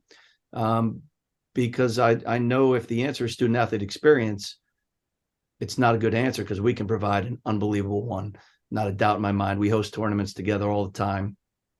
Not only that, think about a Saturday game where both teams advance, not even the home teams. Whoever advances that next day, a doubleheader on the men and the women's side would be such a great experience and would have more fans for both the advancing teams. So if we want to get started on this, I got more info to go with, but we've dealt with it over the last few years. What a great problem to have a men's and women's teams that are just doing so well at the same time that one of them has to go on the road. I get it. A lot of people would like to have that problem. Yeah, certainly. But it doesn't change the fact that these guys have earned something and these ladies have earned something at times. And, let's maybe time to revisit. I would add on there too, that as a women's basketball coach, 27 of my 30 years has been on the women's or girls side. I would feel pretty comfortable saying that the experience would be better because we would have more people. We get more fans on the women's side when we play a doubleheader with the men. So I know the environment would be better. And also, I've been here when our volleyball team hosted national championship with 8 teams. We had 8 teams here. We were able to host 8 teams here then. We were able to provide a good experience. Why can't we do it just because there are 4 men and 4 women? I don't know if that's a great answer. I understand because, like I said, as a women's coach, I know a lot of times, we get the short end of the stick just because of the fan base. But I think if you're at a place where you can provide that experience, I know not everywhere can do it, but we have the facilities, we have the hotels, we have all the things to be able to do it that, it is unfortunate. This year I get it and everything was great. But last year was tough. Yeah, last year was certainly a miss. There were a lot of balls dropped along that. Yep. No, last year was certainly a miss, and we could dive down that road for sure. I think your last part though might be the key.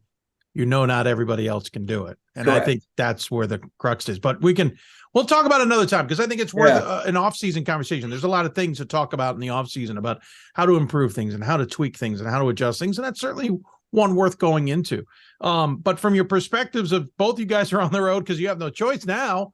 You'll head up to Trinity on the women's side, heading up to Fort Wayne on the men's side.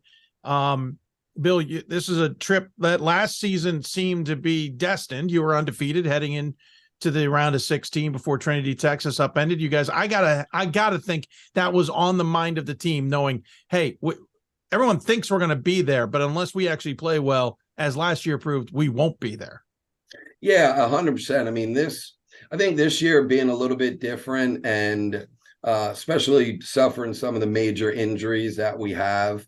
Playing without 40% of our starters. I think it's a little bit different. I think last year maybe we felt a little bit more pressure, having 6 seniors and whatnot. But I think this year with losing 5 seniors, losing our one of our top juniors, I don't know. I just think it was just a different vibe, I think, this year, where we realized that Trinity, at Amherst, we played Trinity.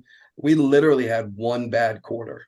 We were down 11 at the end of the first quarter and lost the game by 4. We had one bad quarter last year, and it cost us. And I think, so that's the thing that we've learned from, is just that you just got to live in the moment.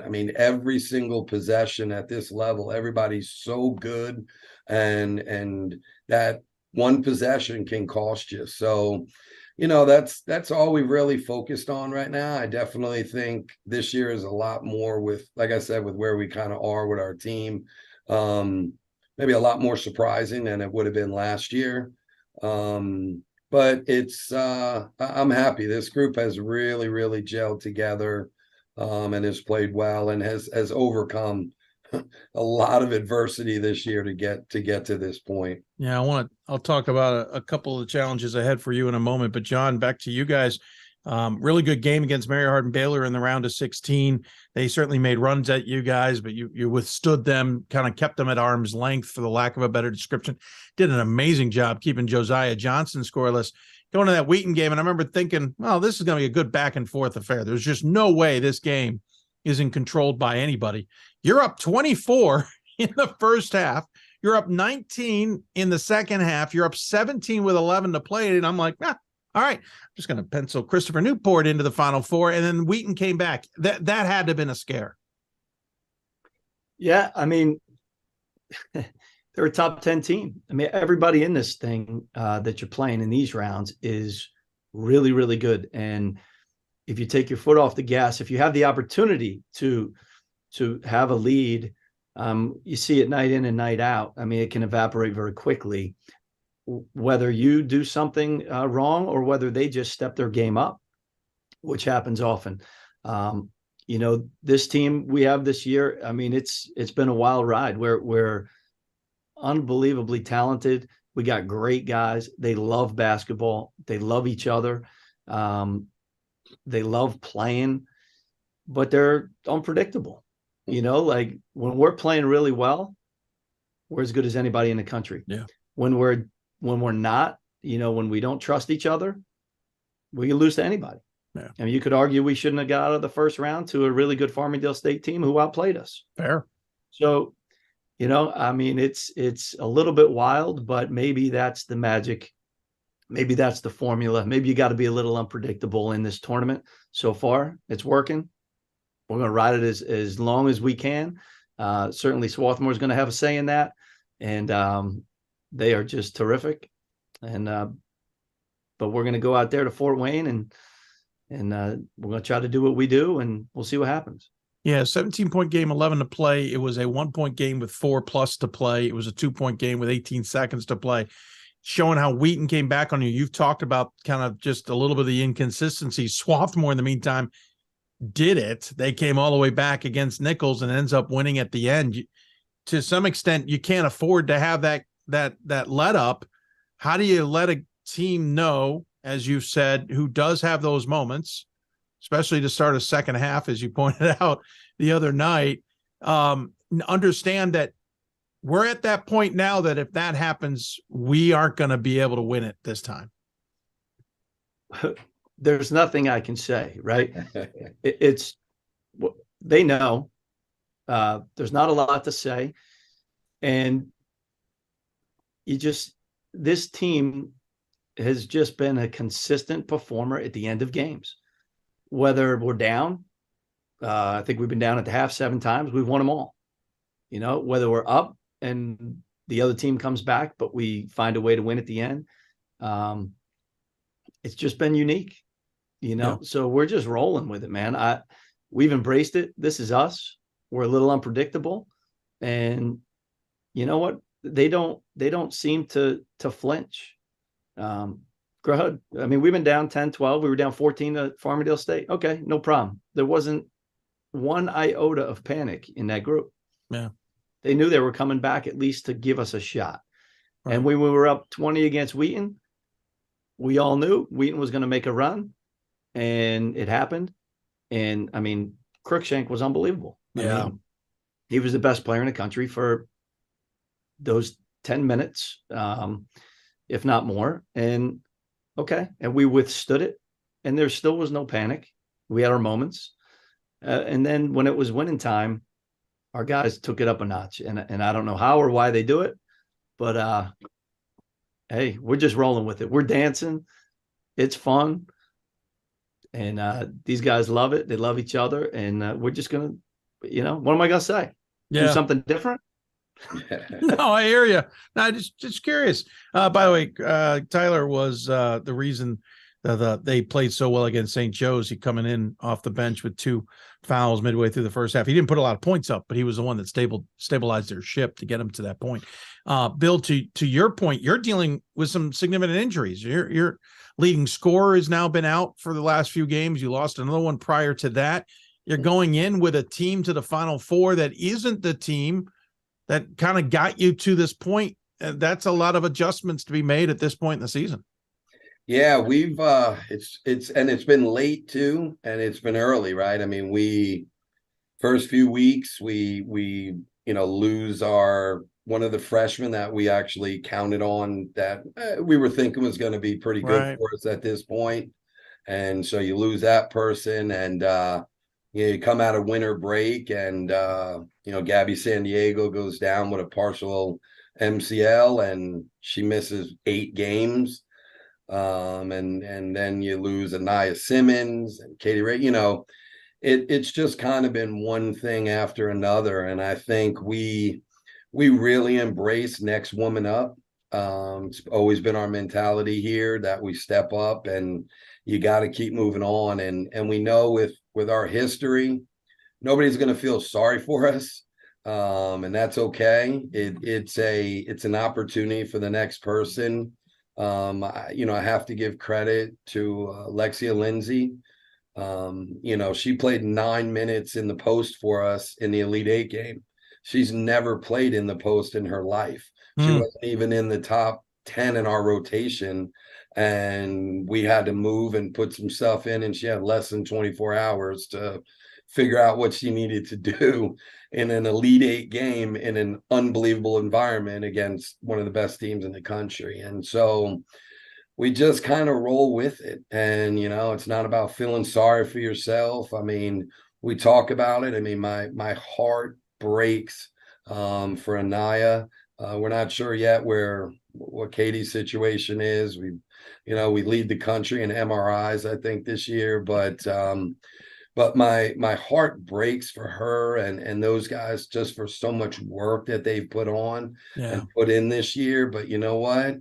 She was out there with her wheelchair and coaching up the other players and a smile on her face. And, that's it. It's part of sports, man. It just is, unfortunately. And so, we're at this point, man, we're playing with house money. We know that. So we're just going to keep pushing in all our chips, and I'm putting it on royal blue, and we'll see what happens.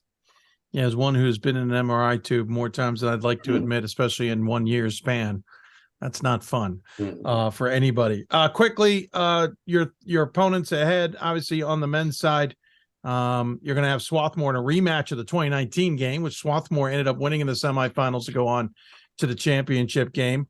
On the women's side, you'll get a battle with an unknown to some extent. Bill, we'll start with you with Rhode Island College, kind of the dark horse in this group. Yeah, I think when you look at it, right, I think with our injuries and maybe them being a dark horse, I'm sure Vegas is probably got the winner of who's on the other side there. Smith is the overall number 1, and they've shown that they've earned that. Transylvania is a number one. I mean, they are unbelievable. They have been so good for the last few years. Coach Fulks does an amazing job. Kind of like us, they do some things that are different that you're not used to. But I'll tell you what, there's not a hotter team than Rhode Island College right now. And they have withstood the toughest road by far, to beat Scranton at Scranton, to beat Babson at Babson, to beat Chicago. I've only watched a little bit. They are well coached. They have got a veteran team with a lot of upperclassmen. Yes. And it's about being hot at the right time of the year, and they are hot. Their confidence is high, and they've got just as good a chance as winning this thing as anyone else. So we know that we will have our hands full, and we're going to do our absolute best to try to slow them down and maybe cool them off a little bit. John, we referenced the 2019 game with Swarthmore, but to be honest with you, it's not like there's a lot of people there on your rosters who remember it. There's George Visconti for Swarthmore. I'm not sure who's around from your squad that played in that game. Yeah, I don't know anyone that played. Tyler Trimble was on the team, Brandon Edmond, those guys. So they were there, they remember. But yeah, I mean, both teams are pretty different than they were in 2019. There's enough history there, though, and we know each other's programs extremely well. Landry and I have gotten pretty close. We talked throughout the year. So, I mean, there's a lot of familiarity with these two teams, and they're terrific. And I think they're playing their best basketball now. I think they're really, have stepped it up here in the postseason and towards the end of their regular season. They're dynamite. They're a machine. That's what Landry does with his teams, and they execute at both ends. They're very fundamental, very solid, very much like Wheaton in that way. And we know they're going to do what they're going to do. They're not going to change a lot. They're going to, if you beat Swarthmore, you got to go beat them. And for us, we said, we've talked enough about it. Our group is very, very talented and at times unpredictable, but they're having a lot of fun with this thing. And so I think we're going to see two pretty contrasting styles on Thursday. And like Bill, I'm betting on blue. Quickly, travel plans with a game on Thursday, John. You're having very little time here before you're heading out the door. I'm assuming you're heading out Tuesday, because I saw plans for community service and stuff start on Wednesday. Yeah, no, plan Thursday is quick. And, we were on spring break last week. We have classes now. And so, I really wanted them to go today and tomorrow. So we will leave tomorrow evening. Okay. Not a lot of flights into Fort Wayne, so we get into Chicago and drive. So we're due to get into Fort Wayne about 1 a.m, late tomorrow, if things go well. Right. But hey, these guys they're resilient. They're young kids. I might be tired. They'll be fine. They're excited. And we'll have the day Wednesday after practice to get off our feet and relax a little bit. So it's going to be great. Bill, I assume because the game's only on Saturday, the championship not for another couple of weeks. There's only a one-off here to Trinity. A little bit of a deja vu trip back up. You guys, are you bussing? Are you flying? What's the distance on this one? And I assume you'll leave Thursday? Yeah. Hey, 5-16, baby. So last year we missed out by 16, right? Because we are 6-16. Yeah, that's right. So last year 16 cost us a home round. But so this year we will fly. We'll fly right in there to Hartford. I think we've already got some flights. We'll get in around 6 or 7 on Thursday, and then we've got the first pictures, I think maybe at 8:30 or 8:45. So we'll get started in a full thing there. But yeah, the travel, it's one good thing with the single game is the travel won't be as bad, and the flights are not too bad either. So we lucked out with that. I was telling Coach K, we actually in our last Final Four, when we played at Calvin, we had to go into Fort Wayne, and we ended up finding out it was a lot easier. I didn't know this till after.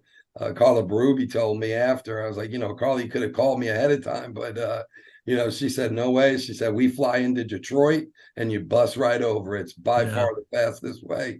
I said, well, that's because you go to the Final Four every year. These things. I'm new. So, but so no easy way to get there. So I definitely prefer the trip to Hartford. Yeah, no, Hartford's a little bit easier. Fans. Yep. Of course, you've got one game to prep for. Coach K's got 3 teams to look at all this weekend. The dynamics of an odd year, to say the least. Gentlemen, I appreciate all the time because I know I've taken a lot of it. Appreciate all the insight from all of you guys, and appreciate all the time you've given us this season as well. And congratulations on the accomplishments of being there to the championship weekend. First time 2 women's programs are there since 2016 when Amherst pulled it off. And I think we counted it up 7 times it's happened since the turn of the century, but not in 7 years. So amazing feat, and congratulations. As always, we give the guests the final word. Any final thoughts you'd like to share with those who might be tuned in? Bill, we'll start with you. Yeah, I just want to first thank all of our fans, our supporters, our families, everyone who came up to Boston for the weekend. We had some, true Boston weather in the second day, but to see that many people up there and supporting us, just really, really appreciate that. And as always, just appreciate your just the platform that you give for D3 basketball, and especially D3 women's basketball.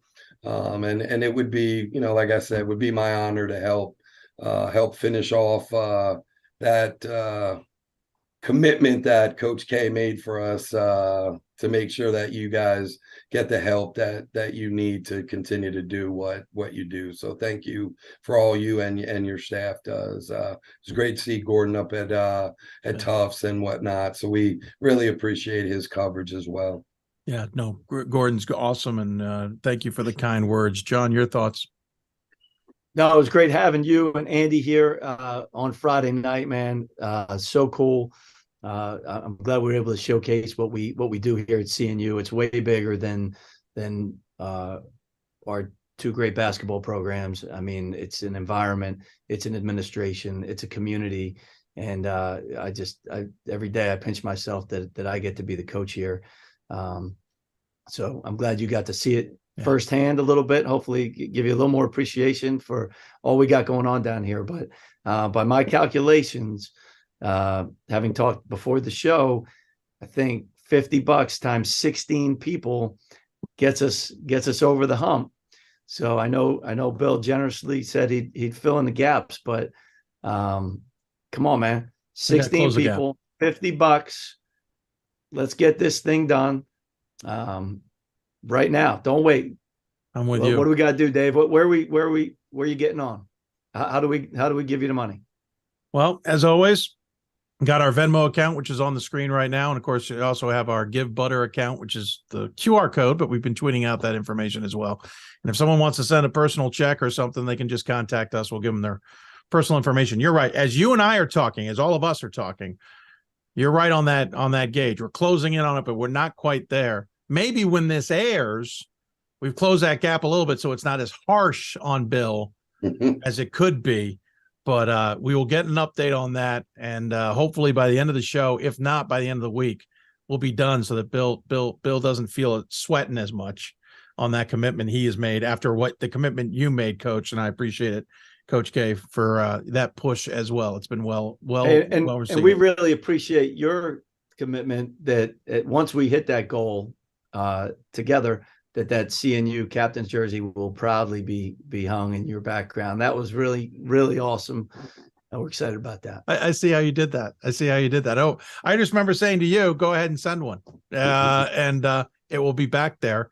And hopefully in the future, we'll even change the camera angles so people can see even more, because there's some great stuff that people have sent. We want to get it up there. But yeah, send the captain's jersey. We're all good. That's all I'm saying.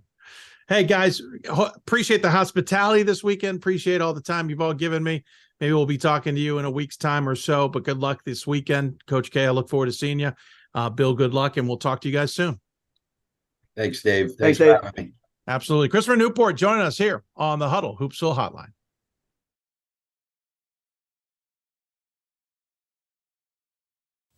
Great to chat with everybody there at Christopher Newport. Appreciate John Krikorian and Bill Broderick. So John said 16 people at $50 because at the time we were talking, we were significantly short, though I had told him that I did think I was missing a donation somewhere. And I was, so it was a little less than 16. But he's still pushing that there should be 16 more donations made, if possible, at $50 each to the cause. We have reached our goal. It doesn't mean we don't need to surpass it. So please consider helping us out as we will keep the donation drive going through the end of the weekend and Monday's show. That will be when we officially close it, but you're always welcome to donate. The way we have set it up, it is an open-ended situation. And we're looking to change that in the future. I'm also looking to maybe do other programs if we can find the funding and the manpower behind it. So stay tuned with us on that. You probably heard Pat and I talk a little bit about it over the course of the last few weeks, but we'll see where that goes. I got a wonderful note in some of the checks that were sent. We'll be doing my best to send some replies back to those who have donated, and I appreciate everybody who's got us to our goal. Pushed on and spurred on by John Krikorian. Now the question becomes, Bill Broderick, who did say, he said it more off air, but he did allude to it there, and John alluded to it, that he was going to cover the difference if we didn't get to 10,000. And thank you to all of you. That is now 0 for him. So we haven't heard from Bill as to how he's now going to respond. But we certainly look forward to seeing how it may turn out. With that, we're going to wrap things up because we've gone long due to technical issues, and so there's no point in taking another break and wrapping things up. But let's talk about a few things that we covered at the start of the show and then what we have ahead of us. Start of the show, again, a reminder, we broke on Friday that Tim Bernero at Carthage had been let go as the women's basketball coach. Today, right before air, it was announced that Tom Rose at Goucher, my alma mater, has resigned as the men's basketball coach there. And we also announced that Todd Kent, the head coach at Santa Cruz women's basketball, has stepped away for a leave of absence for personal reasons, that his assistant is taking over as the interim. So we'll see how long Todd is away, but we wish him the very best. Saw an interesting tweet recently about burnout, and that's the Loris thing, why Justin walked away from the job at Loris. We talked a little bit about the burnout and the pressure coaches are under. And they're not the only ones. There's sports information directors and athletic trainers and many others. So I certainly think the business is taking a toll on some, and we can appreciate Todd stepping away. By the way, when Goucher was open and Tom got that job, it was a fascinating who's who list of those who were interested and those who applied. To be honest, I kind of bummed that some didn't get maybe a better look at just because it would have been fun to say, oh, who's a finalist? Tough job to say the least, but I know, for example, Todd McGinnis had interest in the job last time. Who knows? Maybe he's still interested. Can we entice him to walk away from Case Western Reserve and pick up the Gophers job? I mean, if I had my druthers, yes. Is it reality? I don't know, but it'd be fun, wouldn't it? But there were plenty of others whose names. So I'll be interested to see who gets that one. But there's a lot of great women's jobs that are opening up, or at least I think they're great. It's too bad that they're open. George Fox, Carthage, as we mentioned, and others. I think it's going to be interesting to see who takes over at Rose-Hulman and tries to turn that ship around. A program that was pretty competitive at one time has fallen on tougher times. We'll see who takes over that. And, of course, when one job is filled, it will likely open up another job unless assistants are taken. So fascinating coaching carousel is already up and spinning in Division III. Let's look ahead of the weekend. Obviously, we have the championship to crown on the men's side and women's, at least to determine who will be crowned the champion and who will play for the championship game. On the men's side, again, the games are at 5:30 and 8 on Thursday. The first game is the right-hand side of your bracket. So in that case, it will be Christopher Newport versus Swarthmore in the rematch of the 2019 game semifinals. And on the other side, we will have Wisconsin-Whitewater versus Mount Union at 8 o'clock. Winners will play Saturday. Remember, there's a day off between semis and championship this year. Winners will play Saturday at 4 o'clock. The All-Star game, the NABC Reese's All-Star game, will take place at 12:30. I will be on the call in the semifinals for the NCAA with Brendan Gulick, as we have been for the last few years. The championship will be on CBS Sports. Believe it or not, I have forgotten to check who is calling that game. I will do that and tweet it out as soon as I can. I have a feeling I know who it is, but we'll confirm it. We will, I suspect, I have not gotten confirmation. I'm putting this a little bit on the limb. Pretty sure we'll do an audio-only broadcast at D3Hoops.com like we did last year since NCAA.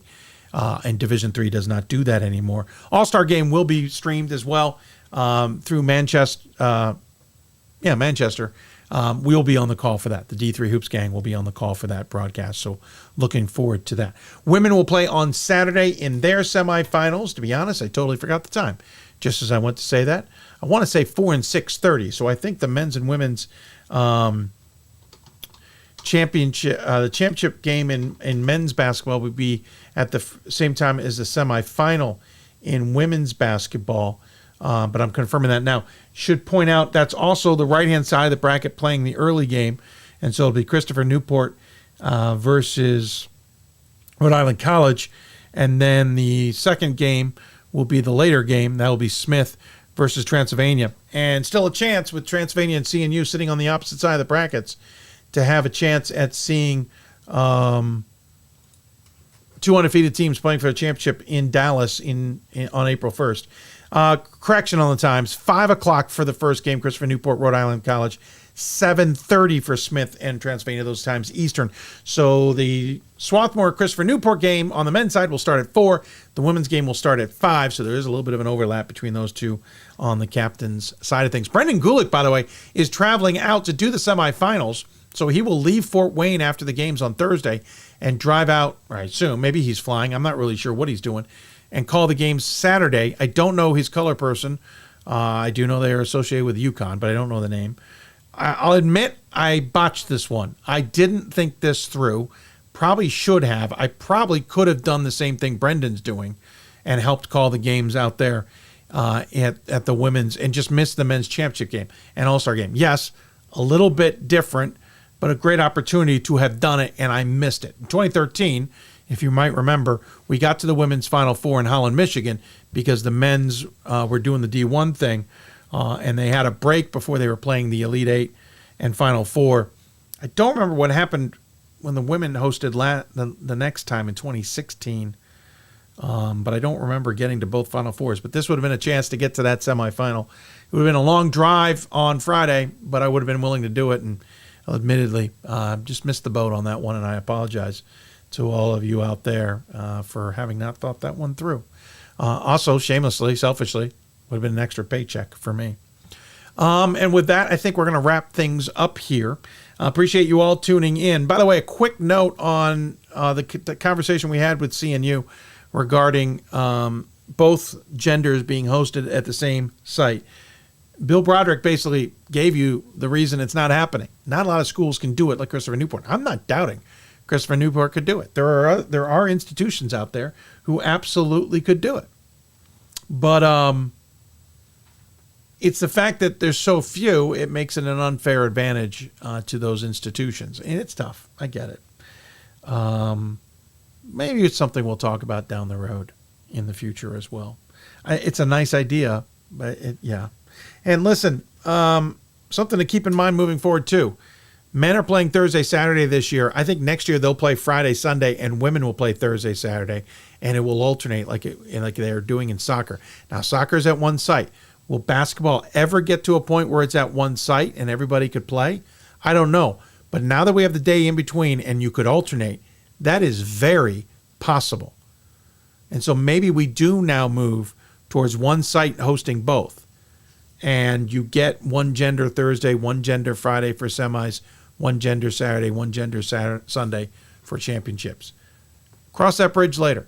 And by the way, there are very few religious institutions that are going to throw a wrinkle in that. On the yeshiva on a Saturday, and I don't even know. Most of those I know who have Sunday limitations don't have them for the playoffs. So I'd be interested if we could ever pull together now a joint championship and try and pull that off. Would I love to see it done at Salem? Absolutely. Is it going to happen? Probably not, because Salem's still a little ticked off that they got the men's championship pulled from them. Would Fort Wayne do it? I don't know. But I think it's worth keeping an eye on It's not going to happen for a few years, as we have the bids are set for about 5 or 6 years now. But maybe down the road somewhere, and we could see that joint championship come together. With that, let's wrap things up. I want to thank our guests for tonight, Jenna Cosgrove from Rhode Island, Morrison and Katelyn Pickunka at Smith, Juli Fulks and Dasia Thornton at Transylvania, George Visconti at Swarthmore, Mike Fuline and Jeffery Mansfield at Mount Union, Trevon Chislom at Whitewater, and Bill Broderick and John Krikorian at Christopher Newport. And of course, all the sports information directors who helped us put those interviews together as well. And just so you know, there will be no show Thursday because we'll be at the semifinals. There's been talk about maybe doing a show on Friday. I don't know, but if we do it, we'll be live in Fort Wayne. I'd say it's 50-50 at best right now on whether we put that show together, a little Coach's Corner thing there on Friday evening. Just stay with us on Twitter. But we'll be back on Monday, now looking like an afternoon show to wrap up the championship on the men's side and look ahead at the women's championship. Just stay with us on Twitter at D3Hoopsville and hashtag Hoopsville. You can also join us on Facebook at facebook.com/Hoopsville. We'll try and blast out that information whenever possible. So there you go, everybody. Thanks for tuning in. Appreciate your time. Looking forward to crowning a champion on the men's side and looking to figure out who will be crowned a champion on the women's side. Should be great stuff. Stay tuned at d3hoops.com for all the information. There are already great stories being posted. One today about Swarthmore from Ryan Scott is certainly worth a read. There will be more on the way, and it's always good writing, always good stuff to get to know teams a little bit better along with just me. I think QCast is putting some stuff out. To be honest, I have not been able to pay attention today, but I think he's been putting out some more content there at Bob Quillman. I think the DataCast guys put out some more content, but I've been running around so much, I haven't been able to pay attention, but I will try and catch up myself. But everybody putting out content on the best week of the season. And with that, you all have a good night. I want to thank our partners at D3Hoops.com and Sport Tours International. If you want to improve your schedule or get a great event around the Christmas time, especially in Las Vegas, we have the event at the D3Hoops.com Classic, and Sport Tours International helps us put it together. Contact me. I'll get you in touch with Sport Tours. We would love to have you out there. Maybe your men's program, your women's program, or both. We would love to get you guys out there and put a good or event together featuring your program. Also, thanks to the National Association of Basketball Coaches and the Women's Basketball Coaches Association as well for their ongoing support. It allows us to balance our broadcasting here with the men's and women's side of things, and we hope that you enjoy that as well. And with that, we will sign off. Enjoy the week, everybody. Enjoy the games, especially however you're able to get to enjoy them. If you can get there and enjoy them there. If you can't, enjoy them online, and we hope you'll enjoy our broadcasts as well. You've been listening to Hoopsville, presented by D3Hoops.com for the WBCA and ABC studios. We will see you soon.